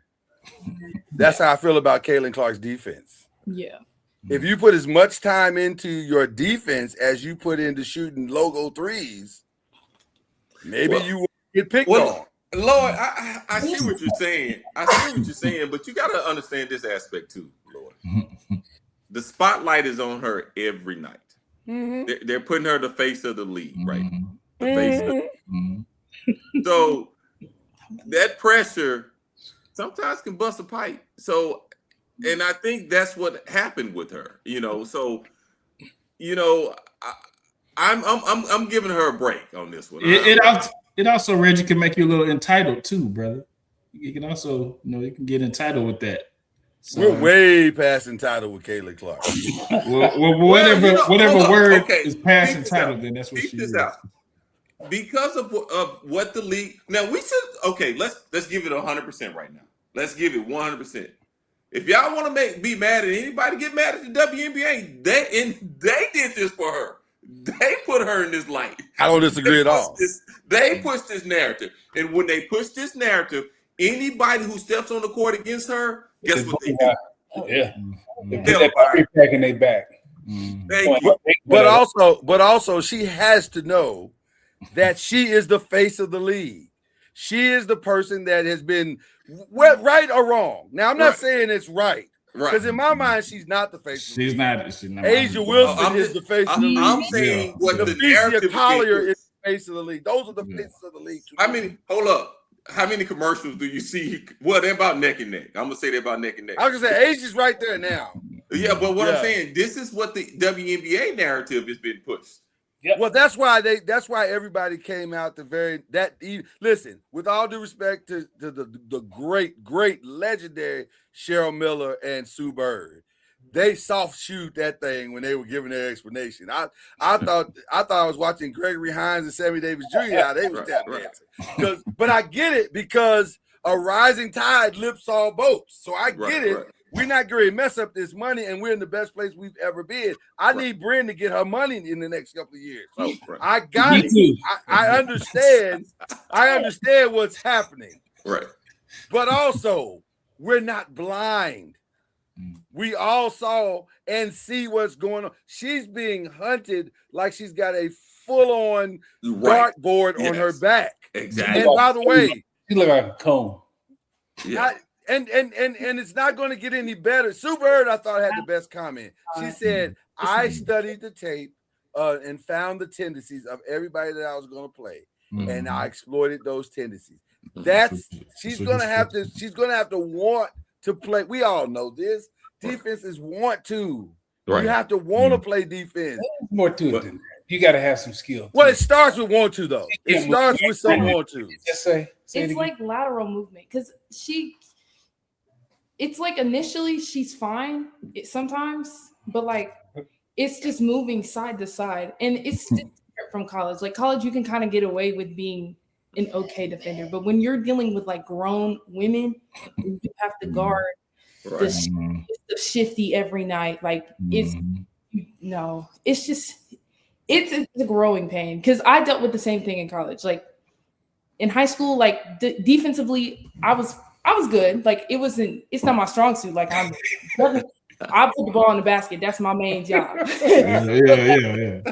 But you are selling yourself a little bit short because I've seen you play since your high school days. So you're a way better defender than Caitlin Clarke right now. Again, if I was guarding the people she was guarding, I would be barbecue chicken too. That's okay because I'm growing. We growing. You is so nice. Mhm. Ooh, you is a nice Christian girl. I'm following.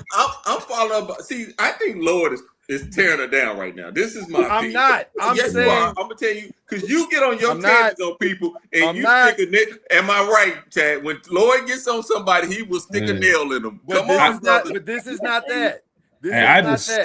There is listen. Reggie and Byron and Bryn and Cad, we have held the standard for every great player to play to a certain level. Right. She is no different. And I know this polarizing country that we live in right now want to make it different, but it's not. It's basketball. I understand. Listen to what I'm saying. I'm not saying you're wrong. The WNBA wants her to shoot from logos and hit it.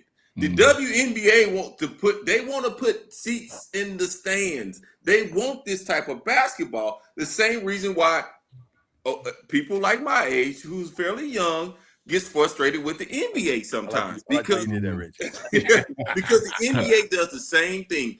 A lot of times they want to score 135 and 140. As the older generation, we want this score to be 85 and 95. The WNBA is doing the exact same thing. They want Caitlin Clarke. They don't care too much about Caitlin Clarke's defense half the time. As long as she's putting up 50 and give up 25, they okay with that. I think we've seen Caitlin Clarke and we've seen a better Caitlin Clarke. And I don't like the disrespect that Sabrina Ionescu is getting. She doing the same thing that Caitlin Clarke was doing. Shooting from the logo, all this kind of thing. But she's not getting the press as Caitlin Clarke is getting. But she's not cussing out her coach. She's not at the press conference when they say maybe you should get off the ball. I'm not getting off the ball. Yeah, I'm saying the skill point, we already seen it, but she's bringing the theatrics. She ain't averaging. That's the part. Yeah, theatrics entitlement. That's but I understand what you're saying. But here's the thing. Now, I'm not just. Here's what I'm talking. I'm not disagreeing with nobody. What I'm saying is the WNBA has created this monster. I'm saying that. And Stephanie White is trying to put a lasso on that monster. So let's not fire her. She'll go before that. Okay, why? Yeah, she gonna be. That's what I say. That coach would go before Caitlin Clarke. No, I don't disagree. But what I'm saying is that it's not gonna. If you keep firing the coaches that can help rein her in, then you just got a rampant monster that can't defend nobody. I think she cooked. I think Stephanie White is cooked. Oh, listen, Byron understand what I'm saying. Why are you under the impression that I don't? I understand exactly what you're saying. What I'm talking about is something greater in that you're gonna have to fire a coach every year if this is because she's not gonna change. That's what Dallas Wayne did. Man, I'm telling you, it's about because they needed Caitlin and what's the other young lady that's in Chicago now? Angel. Well, Angel. No, not Angel. Angels in Atlanta. Yeah. Angels in Atlanta. Yes, Angel. That helped take when them two had that rivalry in college and came. But it is. I know. It's one moment. That is right. But that took the WNBA, that brought them in the WNBA, and the WNBA rolled that coattail, and they fired them both up like this. And they still ride it. That's what and they still ride. They rolled it all the way into a collective bargaining agreement. Exactly. So I understand that moment. I'm saying to you, though, at what point, because here's the other side of it. Raise your hand if you think she can win a championship like this. In the way, and I'm not just talking about her defense. I'm talking about the totality of the whole thing. No, she can't. So, she's not. She might be the third best on her team. Thank you. That's all I'm saying. What you want to see is Caitlin Clarke, if you're the WNBA, get to a title run, a legit title run. That's not going to happen if she doesn't change some more. She's not going to get there until she's about 30, and that game slows down. She's going to be about 30 years old when that happens. I'm just letting you know. She's going to be like Like, remember Jay Will They from just- you saw them passes and for Sacramento. He didn't win a championship until he He went was to Miami at 38. Yeah, I mean, seriously, like it's. Yeah, I mean these young girls are just too much for her right now. I'm curious, And Brent. if you look at her on offense, like she's a volume shooter. She's not Yes. even shooting the ball well. right. No. So she's shooting it, can't defend, Mhm. can't shoot, and she turns it over a ton. Yes. That's the Bad point. pass after bad pass. Yeah.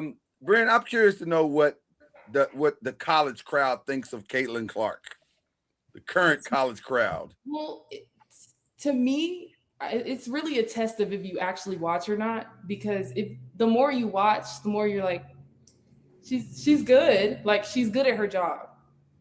But like in totality, there's players that are better than her, and we all know that. And and some people like the way she plays and likes the cool shots. Cool. Personally, I am a hoop. I want good basketball. That's what I want. I want good basketball. So. Like I love Asia Wilson is my favorite of all time. Love her, Lamar Moore, Kenneth Parker. Like I like them. Like I like people who like they're so good that they make the best out of like even if their team isn't stacked. Like this just it's not even like a carry job sometimes, but you create your shots so well that you end up creating for others. Mm-hmm. So, like low-key, I'll be trying to do that myself, but Oh yeah, you're very good at that. and it's just I'm so like, biased. like with Caitlin, it's really kind of is. hard to like do that because she's one of those like players. I call them black holes with the ball because they shoot it so much that it's hard to get everybody else involved. Yeah. And it's not bad. It's good when it's good, and when it's not good, it's kind of hard. Like Really Enrique, bad. Yeah. in my opinion, like she's a black hole with the ball. Yeah. And When it's bad, you can beat by 30, Yes. which is what happened the other night. Yeah, like it's just like Enrique. She does the same thing, but she has efficient people around her, so she can get away. So it really just depends on the system. I think Caitlin Clarke is way more efficient when she's off the ball and she can focus on being just the shooter off of like something that Kelsey Mitchell creates or something that Aaliyah Boston, like if Aaliyah Boston gets like double teamed and then you got the rotate, like stuff like that. Like I feel like she looks so much better as a player when she's that and not a ball handler. And that's no bad, like that's not bad on her part. I think you take offense to it because like, why are you trying to like get rid of one of my jobs? Yeah. Instead of it being like, hey, like you lighten your load. Raven's not starting yet right now. Is right. She's so that's that might be the real problem. She should be playing more minutes and being the point guard. Yeah. She is literally the definition of a true point guard. And I think at some point that's the plan is to have her bring balance to this whole thing because they need it bad. They need it real bad. And better when she's because she controls the pace and just point guard, so you don't have to worry about her scoring too much because she knows how to pick and choose because she's been on a team with McDonald's All-Americans all of her career. So it's like, hey, you need to get somebody this. Like she knows that, and she defends. She's their best defender. 1,000%. Like she needs to be playing more minutes, in my opinion, in order to like really. Yeah. Like, now at a playoff level, because I don't think they are right now. Now, Brent, I have one last request before we. The gentleman down here, Reggie Love, he has a daughter coming up, and she's gonna want to play. Her daddy. She had no choice. So, Reggie, I'm gonna need you to hook up with Brian and Byron. You want to meet my daughter now? Hold on, let me go right now. Listen, she's a teenager now. Hold on. Oh no, that's not the daughter. You know that ain't who I'm talking about. I need her. Brian, I need you to start mentoring her now. Just that you're gonna say, but she's 5, and I'm like, yeah, but better. You know, I didn't even start when I was 5. No. I'm just saying, just let's get. I was in 4th grade when I took it, like when I started. Because when did you start? My boys' team. 4th grade. Hi. Hi. There's your future coach. Are you gonna play basketball? So you gonna give me 5? You playing basketball? There you go. There we Oh, go. we gotta work on that. We gotta work on that. We gotta work on that. All right. Yeah. But that's your future coach. I'll just let That's you know. This is your future. Now she's gonna be looking up to you now. I love it. I love it. All right. See you later. Let me kiss. She already got a ball of face. I can see it. All right. I don't know if she has enough patience to coach. I do. She's good with kids, but I don't Yes. know. She's No. That's why we gonna catch her young. Yeah. but yeah. But Brent, I agree 100% what you just said. That's the perfect way. But I just think the WNBA has created, just like I'm frustrated with both NBA and WNBA, because they're creating they created this monster from Caitlin Clark. They did this to put money in the pockets and people in the seats. So I agree totally. That's the way you should play. The NBA, they've created foul merchants in the NBA. And by the way, not 100% sure I disagree with the strategy. Because, like, I mean, if somebody is white fire hot, you got to ride the wave. I get it. But also, it's out of control right now. like it is out of control. Goodness gracious. You got time for one more? Question? Yeah. Sure. Okay. Do you want to see Serena come back? Because she's coming back. Oh, absolutely. I root for everybody black. She's doing. Even if she's back. Yes, girl. You get that. You forehand that ball.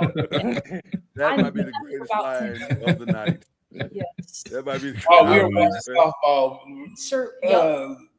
Kennedy. Oh my God! Did she just put on the a other show? pitch was black too, so it worked. Like yes. That was a show. I was winning either way. I was That winning. was a show. But Yeah, I'm glad. that was a show.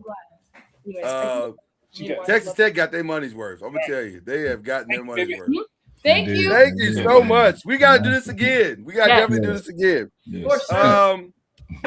Russell Wilson made the all-time greatest decision he could have possibly made. Absolutely, he is getting out of the game. Yeah, for sure. And he'll be great at CBS. He'll be great. Did he get a Tom Brady contract or no? No, he's not gonna get that. He ain't get that, but you gotta prove it first. Now he's gotta prove he can be great. But Tom Brady wasn't great. Yeah, he did. No, Tom Brady was awful that first season. Yeah. It has gotten better though. It has definitely gotten better. Yeah, but that first season, I was like, oh boy. What's the tight end from the Cowboys? Witten. Wasn't nobody worse than Witten. No. He's a Sooner now. I saw him now, but you know it was worse than Witten? Emmitt Smith. Emmitt Smith. Oh my God. And that's the frat. That's the frat brother. But don't you get on that mic and do no more analysts and talk. Do that. Let's just talk amongst the brothers. Let's just talk amongst the brothers. Jeez, he was awful. Okay. This has been trending all weekend. The Jay-Z freestyle. Yeah, did y'all hear it? I did. Here's the problem. I did. The young folk don't get it because they're not used to real hip hop. The old folk didn't get it either because I didn't get it.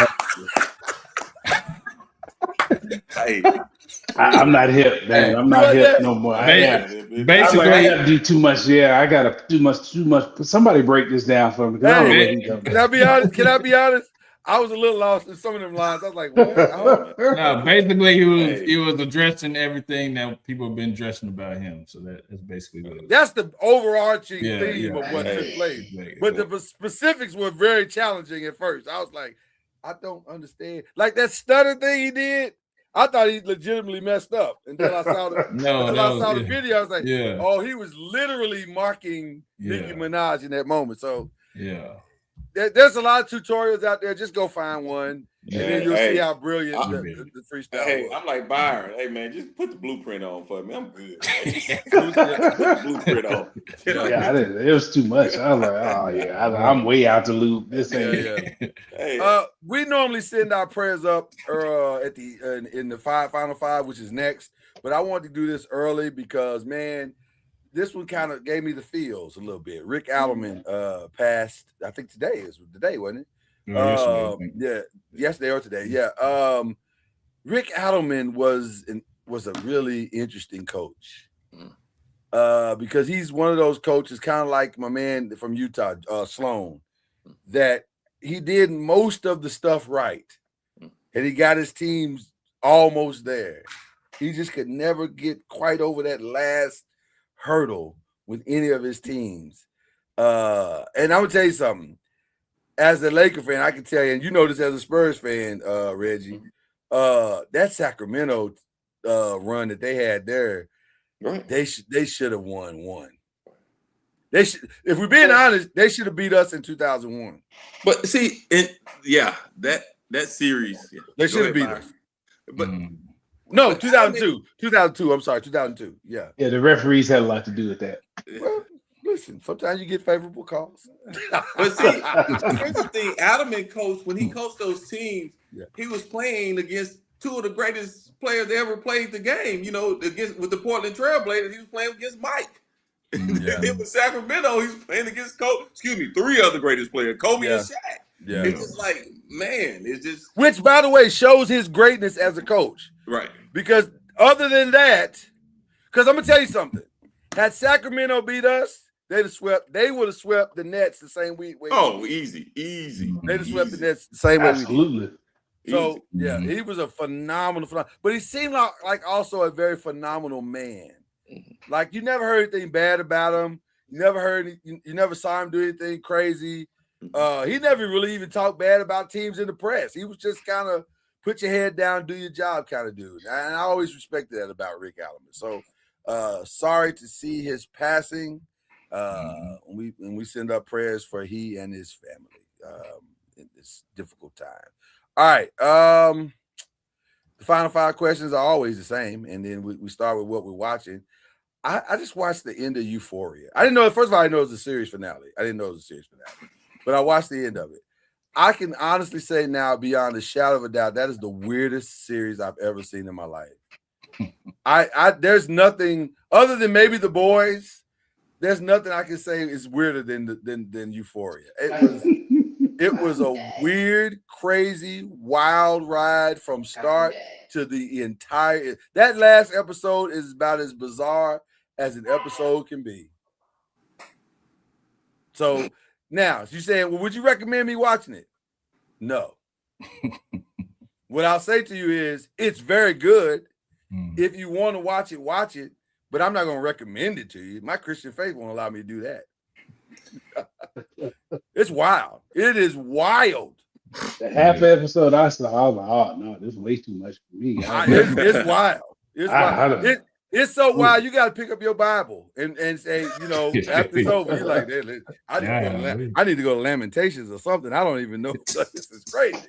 So it's wild. I'm just telling you, it's wild. So that ended. Hacks ended. I don't know if you guys ever saw Hacks, but that ended. That was very good. Their ending was really, really good.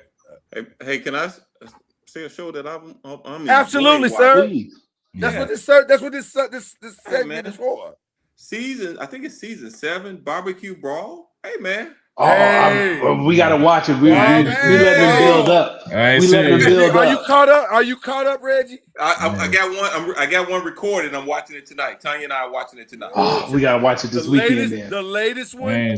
Barbecue Brawl. Huh? Oh, yeah. Okay, well, we got that's our show. We all 3 of us like that. You like? Hey, oh my! All 3 of us like that one. Write that down, man. The latest one. You got to see the latest one. Yeah. What channel? What channel is it on? What channel? It's on Food Network. Food Network. Yeah. By the way, speaking of Food Network, if you didn't see 24 out in 24, really, I gotta watch 24 and 24 is by far the hardest cooking show. Now they got a new one coming starting this next week called 100 Cooks. Okay.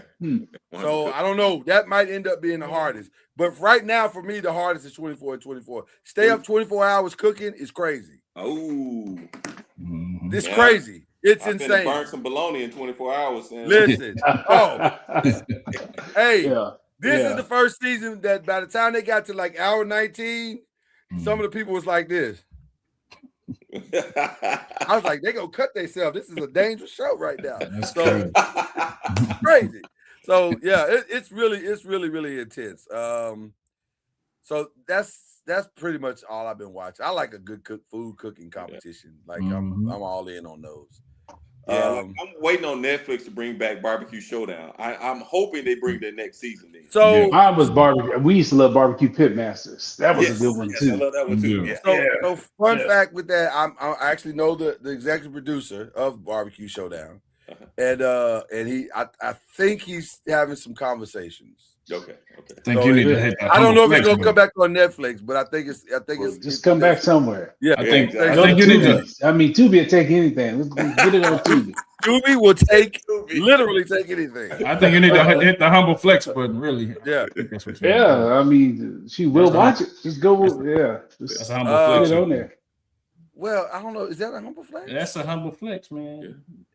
Executive producer of a bar. Yeah, that man. Well, okay. Man. I feel like I don't. Okay. I don't know what just happened. Why did the screen go like that? Okay. All right.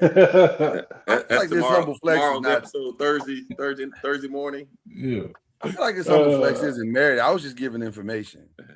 Okay. And that was a humble flex. I don't know any executive producers of any show on Netflix, so y'all the only executive producers I know. So. Okay, all right. Well, let's move on because I got myself the trick bag on that one. Didn't see that coming. Everybody finished Nemesis? Yeah. Yes. I haven't started yet. Yes. Yeah. Thoughts? He hasn't started, so no. We won't get back. But good or bad thoughts? Recommend? I see it. I see why they ended it the way they did. I just want to see which way they're gonna go. Right. To start it. Yeah. Tanya was because it was 2:30 in the morning, and she looked at me like this. Ooh. I can see why. Yeah. I get it. It's interesting. I get it. Yeah. Because that was the last one. We up. Right. And you just like, I get it, but I just okay. I just want to see where they pick it up. Which storyline are they gonna follow? Well, what made it that way is because of everything that preceded it. So you're like, oh, okay. And then he was like, okay. Well. And another thing, like in all of these shows, can y'all like even get athletic doubles, stunt doubles? Like when you run and look like you actually can run away from somebody. Yeah. Like when he was running, I'm like, come on, dog, you're not running away from nobody. If we gotta slow the camera down, you ain't got a twitch in your body. If we gotta slow the camera down to make you look fast, just don't run. Get in the car. Yeah. Like have him run to the car and do another chase. Yeah. Drive away. Don't run. He's trying to hop the fence. I'm like, come on, dog. There's no explosion nowhere. He almost broke his ankle. He's caught in real life. He is caught. You get what you can get, man. Yeah, you're right. So Nemesis go. It was one of the Shy's back in their final season. So far, it's not bad, but I'm worried because you can kind of feel like something ain't like you kind of know where this is headed, but then it's kind of like, oh boy, I don't know. Listen, a lot of shows don't end well, people. They don't end well. A lot. Most of the time, series finales don't go well. Right. This feels like we might be headed toward that, but we'll see. We'll see. I'm hoping for the best, but right now, I don't know. I don't know. I may have to watch Love Island. I'm not sure. She left because she's going to watch with a couple of her old teammates. They're watching it. So let me say this. I even hate to admit this, to be honest with you. But one of my business partners was like, hey man, there is a desire for more Love Island type shows. Really? Why don't you take a look at it and tell me, is this something that you wouldn't mind producing? So last season was the first time I ever watched it. That's a lot. You should have watched season 6. Season 6 is way better. It's a lot. I'm gonna be honest with you. It is a lot. It's a whole lot. It's a lot. I thought Love and Blind was a lot. Right. Or a Perfect Match was a lot. Oh man. Love Island is a lot. And what's crazy, Reggie and Chad, because you haven't seen it, it's happening in real time. Oh, That's the X factor that people. That's the part I like. It's like the most. one day off. It's like and That was then the they go part that right impressed back. me the most. It's happening in real time. Mhm. So, like the little girl that just got booted out before they ever started the show, that was because it was happening in real time. They do background checks. They do background checks. But do they do background checks? Because how'd she get on the show? Well, Before they kicked her off, like that's- that should have been vetted long before she ever even Well, was a. when I say a they, candidate. I mean when I say they, I mean the internet. Yeah, Like if you got some stuff in your background that you done tweeted Scrub out, your stuff, scrub everything. scrub everything, because the internet is undefeated. This is the second girl that done caught with using stuff that she had no business. And there was somebody last year that got kicked off Yes, too. for the exact same reason. Mhm. For the exact same reason, using slurs. So yeah, Love Island is a lot. I was like, hey, who put this show? Love Island is on Crazy. what channel? What is Love This is Island? the down payment I got to make Peacock. to watch football in the fall. Well, listen, we all gotta make sacrifices. Yeah. This is what it's about. The girls asked me to watch it, so I mean, we watch a lot of football. So What was that? Kings and Queens with guys. Yeah. Oh, Kevin James? Carlos Boozer. Boozer, yeah. Are they doing I see another? that one. That crazy. That was crazy. Yeah, I think he's still with the girl too. I think so. Too. Is he? Did he stay? Yeah, I think last time I read it was about a month or two ago. He was still with her. Yeah, I think they was. Really? She was at the NCAA game. Yeah. That's kind of impressive because Have y'all watched Man on Fire? Oh, I saw that. Is it good? I heard that was good. I was trying to wait till the end of the NBA playoffs to watch it because I really want to go all the way in on that. And also, Somebody said it was good. several of my friends are watching Spider-Man Noir right now too. Okay. That's one of the Spider-Mans in the multiverse. Yeah. And Okay. it's Yeah. on Amazon Prime. So Okay, I have to look at that. I have to see if that's going to be any good too. But I want to see Man on Fire. Everybody that I know has watched it said it was good. You know what we watched as our guilty pleasure? How to Catch a Smuggler. Catch a Smuggler. Where's that? I have never even heard of that. What is that? It's on the National Geographic. They go to like different airports and like you go behind the scenes and like people in the airports like customs and like they go and pick different boxes and like they like you actually going on flights and like pick people out and like people be bringing stuff through the airport and get arrested. Like it's Wow. Yeah, it's like real deal, man. How to Catch a Smuggler. Yeah. I don't know if I'm gonna watch that. It's pretty. Hey, it's pretty interesting, man. I mean, it might be. I just tell you, man. I don't know. Don't worry about it. I got a guilty pleasure. We all got. Well, everybody got. Yeah, no doubt. Tanya and I are still watching House Hunters. Oh, we'll watch that now. Listen, Yeah. while y'all playing, I will sit up here. My wife laughs at me all the time, but I will sit up here and watch 15 to 20 episodes of Beat Bobby Flay in a row. like it's brand new. It'd be like All day Monday. I got to see it. Once the sports shows go off, yeah. I got to see Bobby do his thing now. That's Bobby Flay. So we all got our guilty pleasures. So that Joker wins with a recipe he never heard of. He cooked something the other day that he had never even heard of and was like, he said, well, I'm just gonna use these spices. And then the people was like, oh my God, the spices were so great. I was like, that's Bobby Flay something else, boy. He's something else. Oh man. We gotta get some prayers up. Prayers up again for the Alleman family for sure. Definitely want to keep them in our thoughts and prayers. Somebody else passed, and I'm trying to remember who it was. Y'all talking amongst yourselves. People Bryson. Okay, that's where I wanted to. So okay, and I will humble flex myself for this one because this is worth that humble flex. I had the pleasure of doing a concert with Peebo Bryson years ago. Nice. We sang backup for him, and he was about as nice of a human being as I've ever met in my life. Wow. He just was genuine and so talented. Like the man's voice is insanely good. Like it's pure. It's just it was a pure voice. But what I loved about him most was his heart. His heart was, he sat with us, he talked with us. This particular concert was like a Christmas concert. So I met him and like Roberta Flack and Aaron Neville. So I got a chance to meet all three of them, and they were all real cool. And they loved our little choir that we had. and they were also complimentary of us and just impressed by us. And the best part about it, he wasn't a diva type. You know what I'm saying? He was just a real dude. But the coolest one, with all due respect to the three of them, and I know this is Peebo's moment, but Aaron Neville was just as genuine as they come. And that voice is real. It is real. Because I used to think there's no way he sings like that for real, but he does. And then he talks like us. Well, yeah, thank you. It's nice to meet you. And I'm like, how you get that old light voice out of that? It's crazy. But yeah, shout out to the great Peebo Bryson, man. Wow, what a 75, I think. I think he's 75.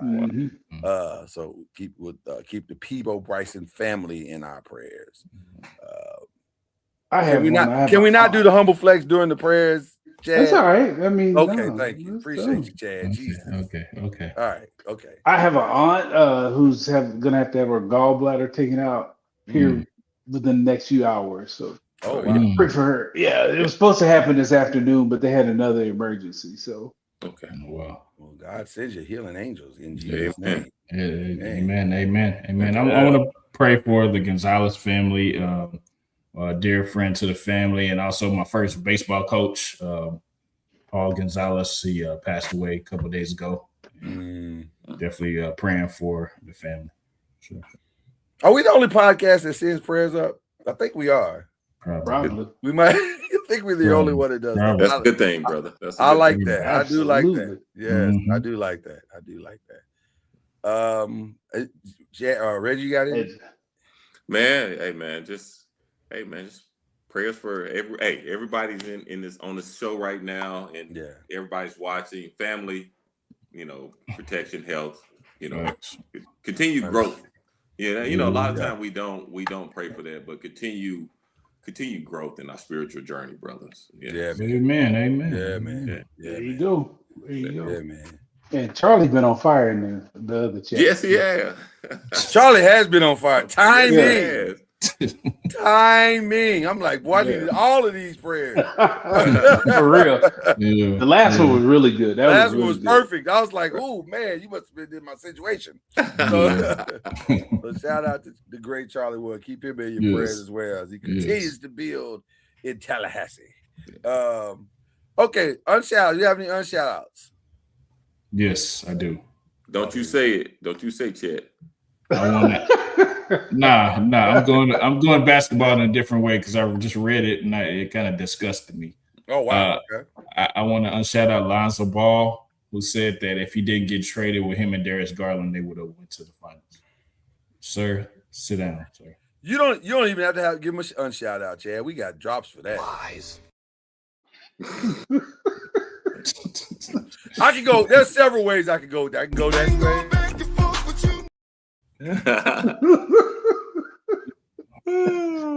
Wow. My personal favorite is this. Are you done? Are you done? Yeah. He earned that. That's a well-earned right. That is. Oh, disgusting. I'll listen to Lonzo Ball when he gets better than his brother. Man, he ain't even on a team right now, so you won't be listening to him. So that's what you're saying? That's all I'm saying. Get better than your brother, and we can talk about how great Cleveland would have been. Right. I mean, okay. Any other unshout outs? We got shout out. Don't we have to unshout out Under Armour for fumbling Steph Curry? Yeah, sure. Go ahead. Well, Nike too. Well, they made an offer. Fumbled them too. At least Nike got a backup plan. Fair. Under Armour ain't got no backup plan. Fair. Who's the next great Under Armour player? Exactly. That man went to. By the way, my first shout out is to Steph Curry for saying, honey, listen, he said there are 350 million Americans. There's 1 billion Chinese. Yeah. I'll take the Li Ning deal. Him and Steph. I mean, him and D Wade. Yeah, and he was smart too because there's a lot of Asian people in the state of California. I'm not mad at him taking that deal at all. That is a no brainer. Who's the shoe? What's the shoe name? Li Ning. Li Ning. Chinese. They're actually people that have worn them said they're really good basketball shoes. They look fantastic. Yeah. They say they're really good. They're like Fantastic. people that rate shoes say that's one of the best basketball shoes out. Well, you know who I'm waiting to come out with a basketball shoe? Who's that? Owns. On Clouds, Owns. Have y'all ever? Oh, yeah. No, those slides are phenomenal. I've been seeing that shoe. Those slides are bro. phenomenal. I got a pair of them like running, but I walk in them, brother. They good. Oh,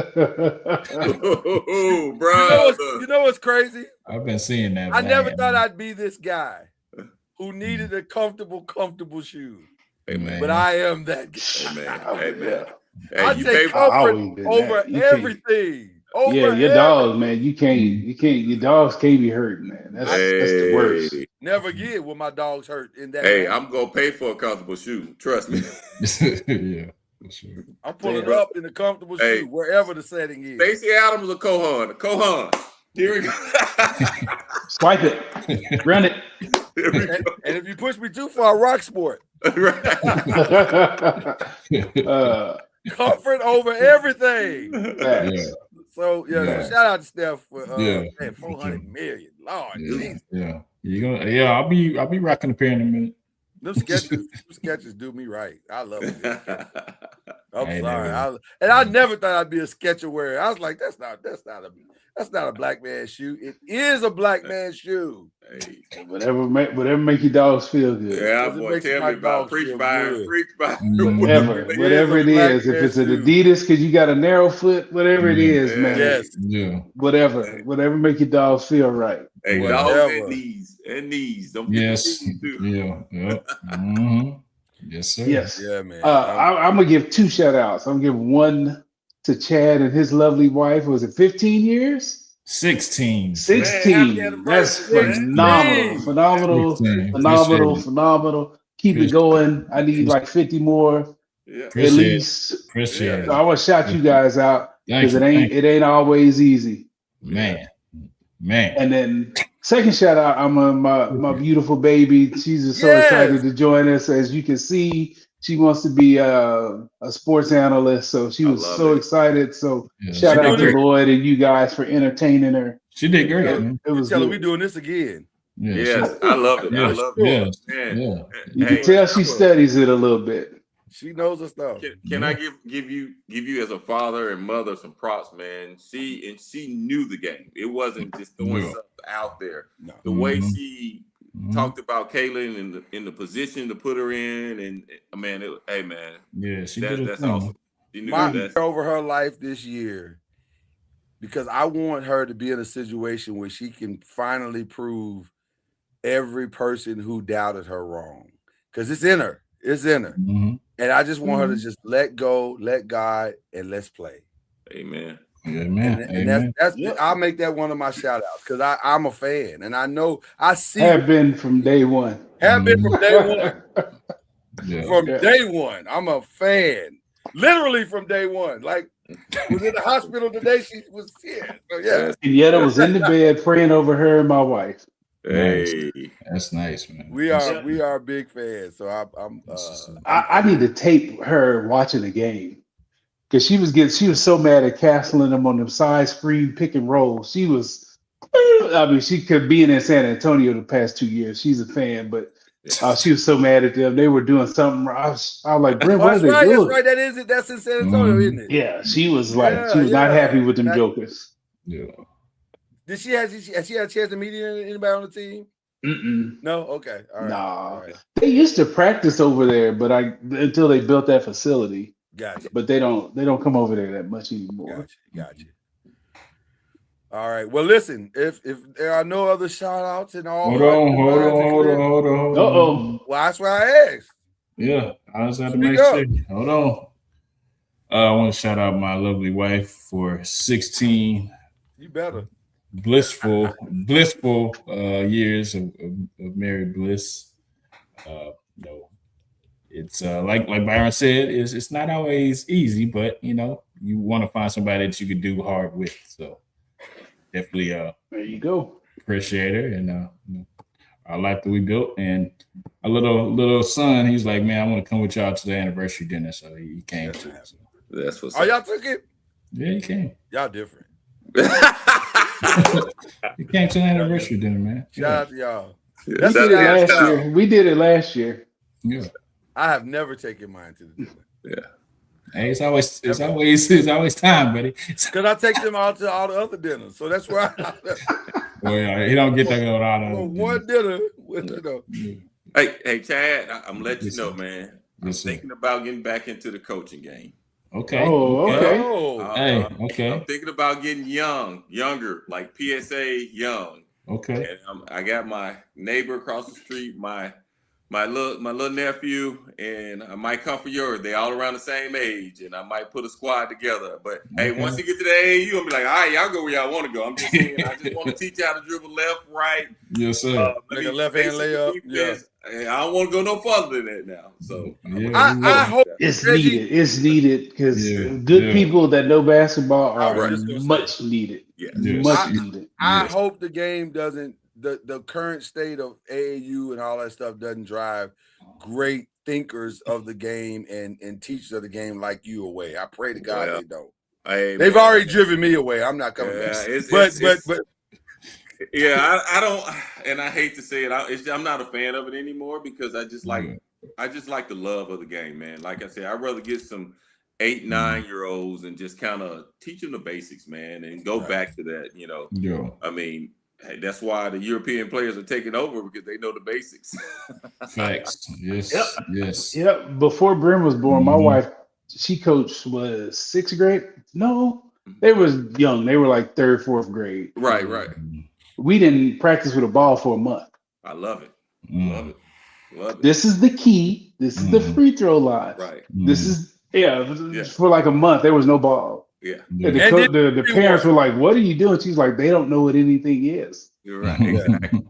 They just looking at lines on the floor. They have no idea what these lines mean. They had no clue. No idea what these lines mean. Yeah, exactly. Why is the basket that high? Hey, before we learn a step back or a euro, we're gonna learn to come off your right foot with the left hand. We're gonna learn that first. How about we do that? It's needed. It is so needed. We don't need to start with logo threes. No. Exactly. No. Hey, let's start with the George Mikan drill. Right. That'll work. That's right. Work. Yeah, for sure. That'll work. That was a phenomenal shout out. That might be our best shout outs we've ever had. Yeah. And shout out to all of our lovely wives. Yes. It's beautiful to let them, to have them in our lives. Marriage is not easy, but it is fun once you get the right person. Yes. Absolutely. Yes, sir. It's a miserable experience if you don't. Right. Message. And with that being said, shout out to Killer Cam. We'll miss you tonight, brother. We know you're tied up and your heart's with us, even though your body isn't. This has been great. We'll do it all again next week. By next week, we'll have like some wins and losses. We'll be at least 4 games in. We'll at least be 4 games in, at least. Yeah, they take games off and more time resting. So probably 3 more time. So we might probably be 3 or 4 games. Yeah, 3 in, maybe 3 in. Yeah, so we'll have just yet. We'll have a fair assessment of what is going on. Yep. We'll talk about that along with many other things. But for the 5 crew, we appreciate each and every one of you that rocks with us, and we'll holler. We'll holler. Yeah,